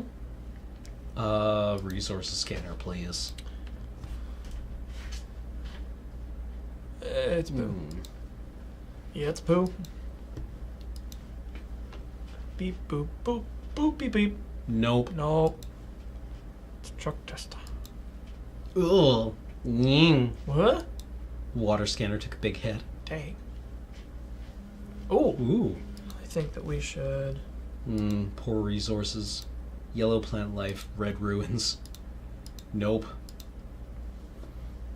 Avoid the dust, but arrive at a random system. Emergency course change. Beep, beep, beep. Awooga.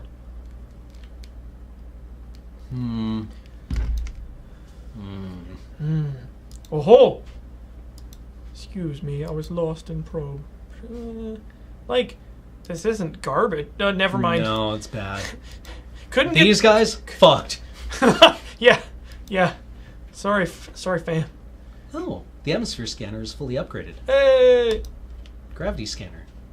Pass through the disk. Hooray! Hey. And we ended up at... Oh... You probe it. Oh. Fucking... Oh. It's poo. Move on. You know what? I want to see like a Warhammer 40,000 version of this. Mm-hmm. It's just like purge. Okay, yeah. Electromagnetic activity. Well, let's find out what that means. Fucking Poisonous plants. every time. Useful animals. Atomic Whoa! age civilization. Huh.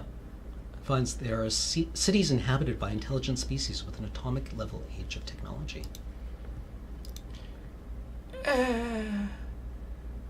This is gonna... I mean, we've got 1,000... fuck it. Nah, that would be bad. Purge exterminatus here options. Mm-hmm. With no water. Don't like it. Gravity scanner. Green gravity. Ooh. As it scans the new system, the sea chip notices that what looked like a metallic asteroid has complex structure that shows it was built by intelligent beings. No energy readings emanate from it, and it bears the scars of millions of years of micrometeorite impacts. Get it! But it might contain alien cultural... I want it. It turns out like it's an ad ship. Ooh, plus 15 to science. Oh, fuck it. The probe enters the derelict through a hole that an ancient impact tore in its hull and transmits back intriguing images of alien machinery. The AI adds the images to the scientific database for the colonists to study once they have set up their colony. This is basically like Knights of Sidonia. Yeah. One time. Fucking bullshit! I want to probe this one. Sure. Maybe we can find like subsurface water. Yes. Geological anomalies. Maybe those are subsurface Don't water. fuck us. Oh, good!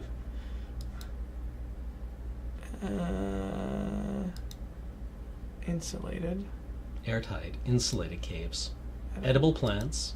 Dangerous animals. You go fuck yourself! An industrial civilization. Maybe How? those are the dangerous animals. Yeah, like, that don't need High-tech water. ruins. I hate this. How the fuck do we found a civilization with no fucking water? You don't. No, that's garbage. Let the water scanner fail, I guess. It's our most damaged system. Yeah. Oh, that was bad. Yeah. Donk, donk, donk, donk, donk. No. No. Builders thought of it. The AI was created to value human life, but its knowledge of human civilization is limited to what its builders thought was important for its mission. It is human enough to be curious, however, and has access to a vast wealth of knowledge in the form of scientific and cultural databases. As it departs the system, it finds that its power cells are full and doesn't need to enter hibernation. Science? We just upgraded it. I mean, this will... I want to say the boost to culture could really help us. Okay. If we write good poetry. One time. One time. Fuck up. Fuck up. Get you No. dead! No. But No, it me. It me. I don't like it. Resources scanner. Yeah. Save the cultural database. We just can- lost it's all fi- the alien It's stuff. fine. No, it's at the bottom. That's how it works. Yeah. Excuse me. Oh, can't do it without. Shut down. We're fine. Everything's fine. No damage. Sacked. Bloop, bloop, bloop, bloop, bloop. Oh, I hate this. Launch surface probe? No. Fucking no water? Eat shit. Eat my shit, planet. Outstanding. Oh, you did already.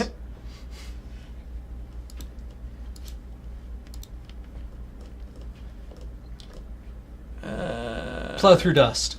Wow, Cam, why? Oh, It's shit. only dust. How much damage could it possibly do?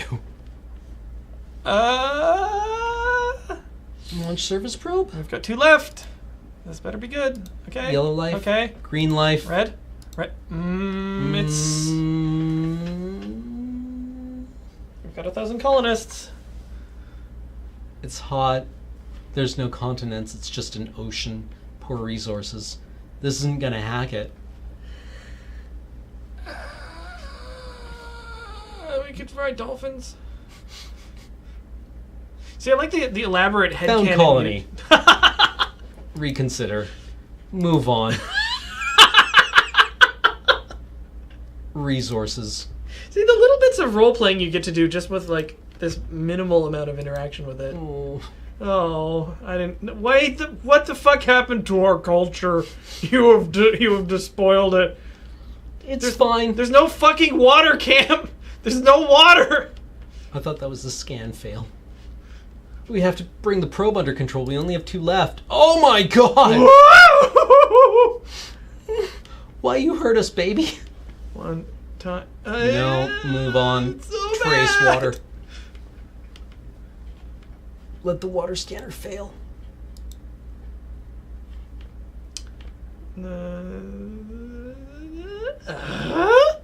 You gotta. You gotta. No. Fucking bullshit!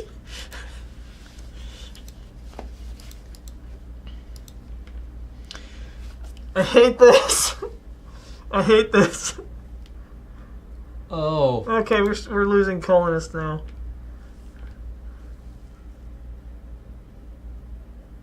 I hate this. Fuck you! Fuck you! You fucking shit! Ah! Oh, good. An unstable moon. Unstable geology. Oh, there's plant life. That's good. Fucking.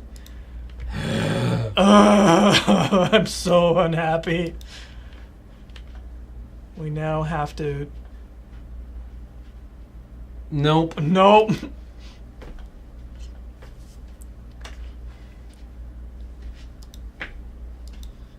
So we have no probes left. We don't know what we're going to find. Oh, all these fucking scans are failing. Oh, fuck. This is so bad. No, wait. What? Yes! Are you shitting me? We have to. Yeah. Okay. Now we find out what's going to be awful on the surface. We have to. Oh, no! Oh, no! What have we done, Cam? Oh, no! What have we done? We fucked up! We fucked up! Don't worry, the colonists will kill us soon. Oh, no! Oh, no! I don't even want to... Okay, let's... Well, let's see what happens. It's Eden. Hostile native animals overrun the colony, killing 544 colonists. The planet's plant life is extremely poisonous to humans, and 171 colonists die before they can clear it away from the settlement. There's 271 left!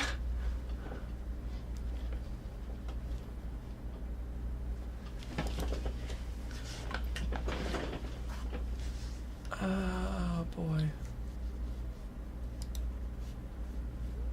Oh, we have no culture at all? Apparently not. The planet's outstanding ugliness increases tension among the colonists and makes it harder for them to build a peaceful society. The colony splits into several large nations which wage war with one another until reckless leaders set off a nuclear war that destroys the infrastructure of civilization. The surviving colonists live on in a post-nuclear wasteland. What remains of the cultural database is lost in the disaster, and what the colonists remember of Earth they confuse with stories of the pre-war colony. We did it! Ooh, that was bad. Ugh. Well, the first one was good. Yeah. Jeez. All right. Well, that's Sietzsche. That's really compelling shit. Isn't it? That's really, really interesting. I like that a lot. Yeah, Beach showed it to me last week, and I've been playing it a lot since I'm then. probably going to end up playing this. Mm-hmm. Where- Yeah, we wound up in Fist of the North Star. Holy shit, we did. Like, which one's going to prevail? Like, Hokuto Shinken or Nanto Seiken? Did you ever see the picture that was, the Omewa Moshigaru? Yeah. But instead of it had WebMD pasted over, You're over his already face. It's like me when I look up what why I have a sniffle. Oh boy. Omewa You're already Moshigaru. dead. Okay. All right, so we're gonna end it there. I think I'm gonna probably kick him a few dollars on Definitely worth it. Patreon, if you're not. Give him some Patron! Yeah, John Aliff. It's a really cool little game. Good work. Mm-hmm. But yeah. So, yeah, I guess we'll move on to thanking... Subs? Yeah, subs and donors. I dig it. All right, well, let's start here with Shadowlink 121 for 11 months. Something funny? Terracotta has resubbed for the 11th month, saying, I love Alex eating Cheetos like that character from last week. Fangle 9000 sub for 8 months. Thank you both for being you and doing what you do. I look forward to watching this in a month or two on the YouTubes. Yay. May the Value Be With You 16 has resubbed for the 9th month. Something sub baby. I'm not sure I'm ready for this responsibility. I think I'm going to go get some smokes. Goodbye. Tries to screech in the distance. Tires screech in the distance. Aussie PM Malcolm Turnbolt sub for 13 months. With a premise like this, I can only imagine this is a perfectly safe society with no abuse of power. Mnemonic Man is a brand new subscriber. Welcome to the channel. Original Garwolf sub for 9 months in a row. This sub babby brought to you by Sub Babby Death Race 2000. Mathematicians now worth 3.14159 points. Oh, excuse me. Oh. RWD 130 is resubbed for the 4th month, saying, woo, 4 months. Keep on keeping on, guys. TPR Jones through 31 months in a row. Welcome back. Oh, right. I had tempura. Don't. Why? Agnor33 is resubbed for the 46th month, saying, thanks for all the wonderful streams. You're welcome. JMD Wow for 12 months. Woo, 1 whole year. Cariel has resubbed for the 13th month, saying, enjoying seeing my favorite Lursman talking all smart like. Tyrion Dragon with 100 bits. These bits represent the pain of creation. The Key to Victory is cheered with 250 bits, saying, sup, boys. Games. Runaway Pistachio sub for 11 months. May I bother you a bit? Blandinus has cheered us with 100 bits, saying, well, this is neat. And Gecko, are you with 50 bits after the stream? Enjoy a thing? All right. Maybe. Dr. Price is resubbed for the 13th month. Thank you very much. And Mungo Dude with 100 bits. Good night, Alex and Cam and chat. Well, thank you all so much for joining us. What do we want to do next week? We've got a bunch in the backlog. Yeah. We should look at the document. Because there's a couple that I thought about. Team Fortress 2 turned 10 years old. Oh, we should probably look at that. It's been years since I've done it's been a long time Fortress. since I played it, and I think it would be worth looking at to just do almost like a post-mortem. Mm-hmm. Or maybe we'll find out that it's still good and be like, yeah, we'll be like, well, apparently this is just strictly better Overwatch. And Elemental Alchemist sneaking in with 23 months. I almost forgot to pop my resub. So, tomorrow is Crapshoot? Yes, yeah, and the 10th anniversary or 15th anniversary of Loading Ready Run, as it turns out. No shit! Yeah, or the 10th? No, 15th. It's our 15th anniversary, I think. Is it? Or 14th? It's our birthday at any rate. On Friday the 13th? Yeah, it is our birthday tomorrow. So we're celebrating that with a day of streams, which we were totally not planning to do anyway. Yeah, we're gonna... Starting with Now Kiss in the morning, Kathleen's new dating sim game show. 14th. 14th anniversary. Okay. 14th. We turn 14 tomorrow. That's right. We turn 15 next year. So Now Kiss at 9 a.m. tomorrow morning. The Crapshoot at 1 p.m. Is it Let's Nope in the afternoon? Yeah, it's Let's Nope at 3. Yeah, 3. A very special Friday the 13th. We are Let's going to Nope. be playing Evil Within 2, and I'm going to roast that motherfucker. Oh, I'm looking forward to hearing I had trubs with the first one. I mean, I don't know. Maybe it'll be good. But we'll see. Kick his ass, Seabass. And then in the evening on AFK, a rescheduled AFK, people who are not me will be playing Nightmare 4. Holy fuck. Starring Elizabeth Bathory. The final Nightmare game. Is she the one who had the bloodbath? Yeah, the bloodbath. The bath is of blood. Elizabeth Bloodbathery? Yep. Really? Yeah. Do you know Cradle of Filth wrote a concept album about Elizabeth Bathory? I do now. How about that? All right. I don't know if Cradle of Filth is amazing or if they suck real hard. Does it matter? I think they're just like the black metal equivalent of ICP. Or like off-brand cola. Yeah. Maybe. Yeah. All right. Well, I will see you later, and so will Cameron. Mm-hmm. Until next time. See you guys tomorrow. Bye-bye. Have a great night.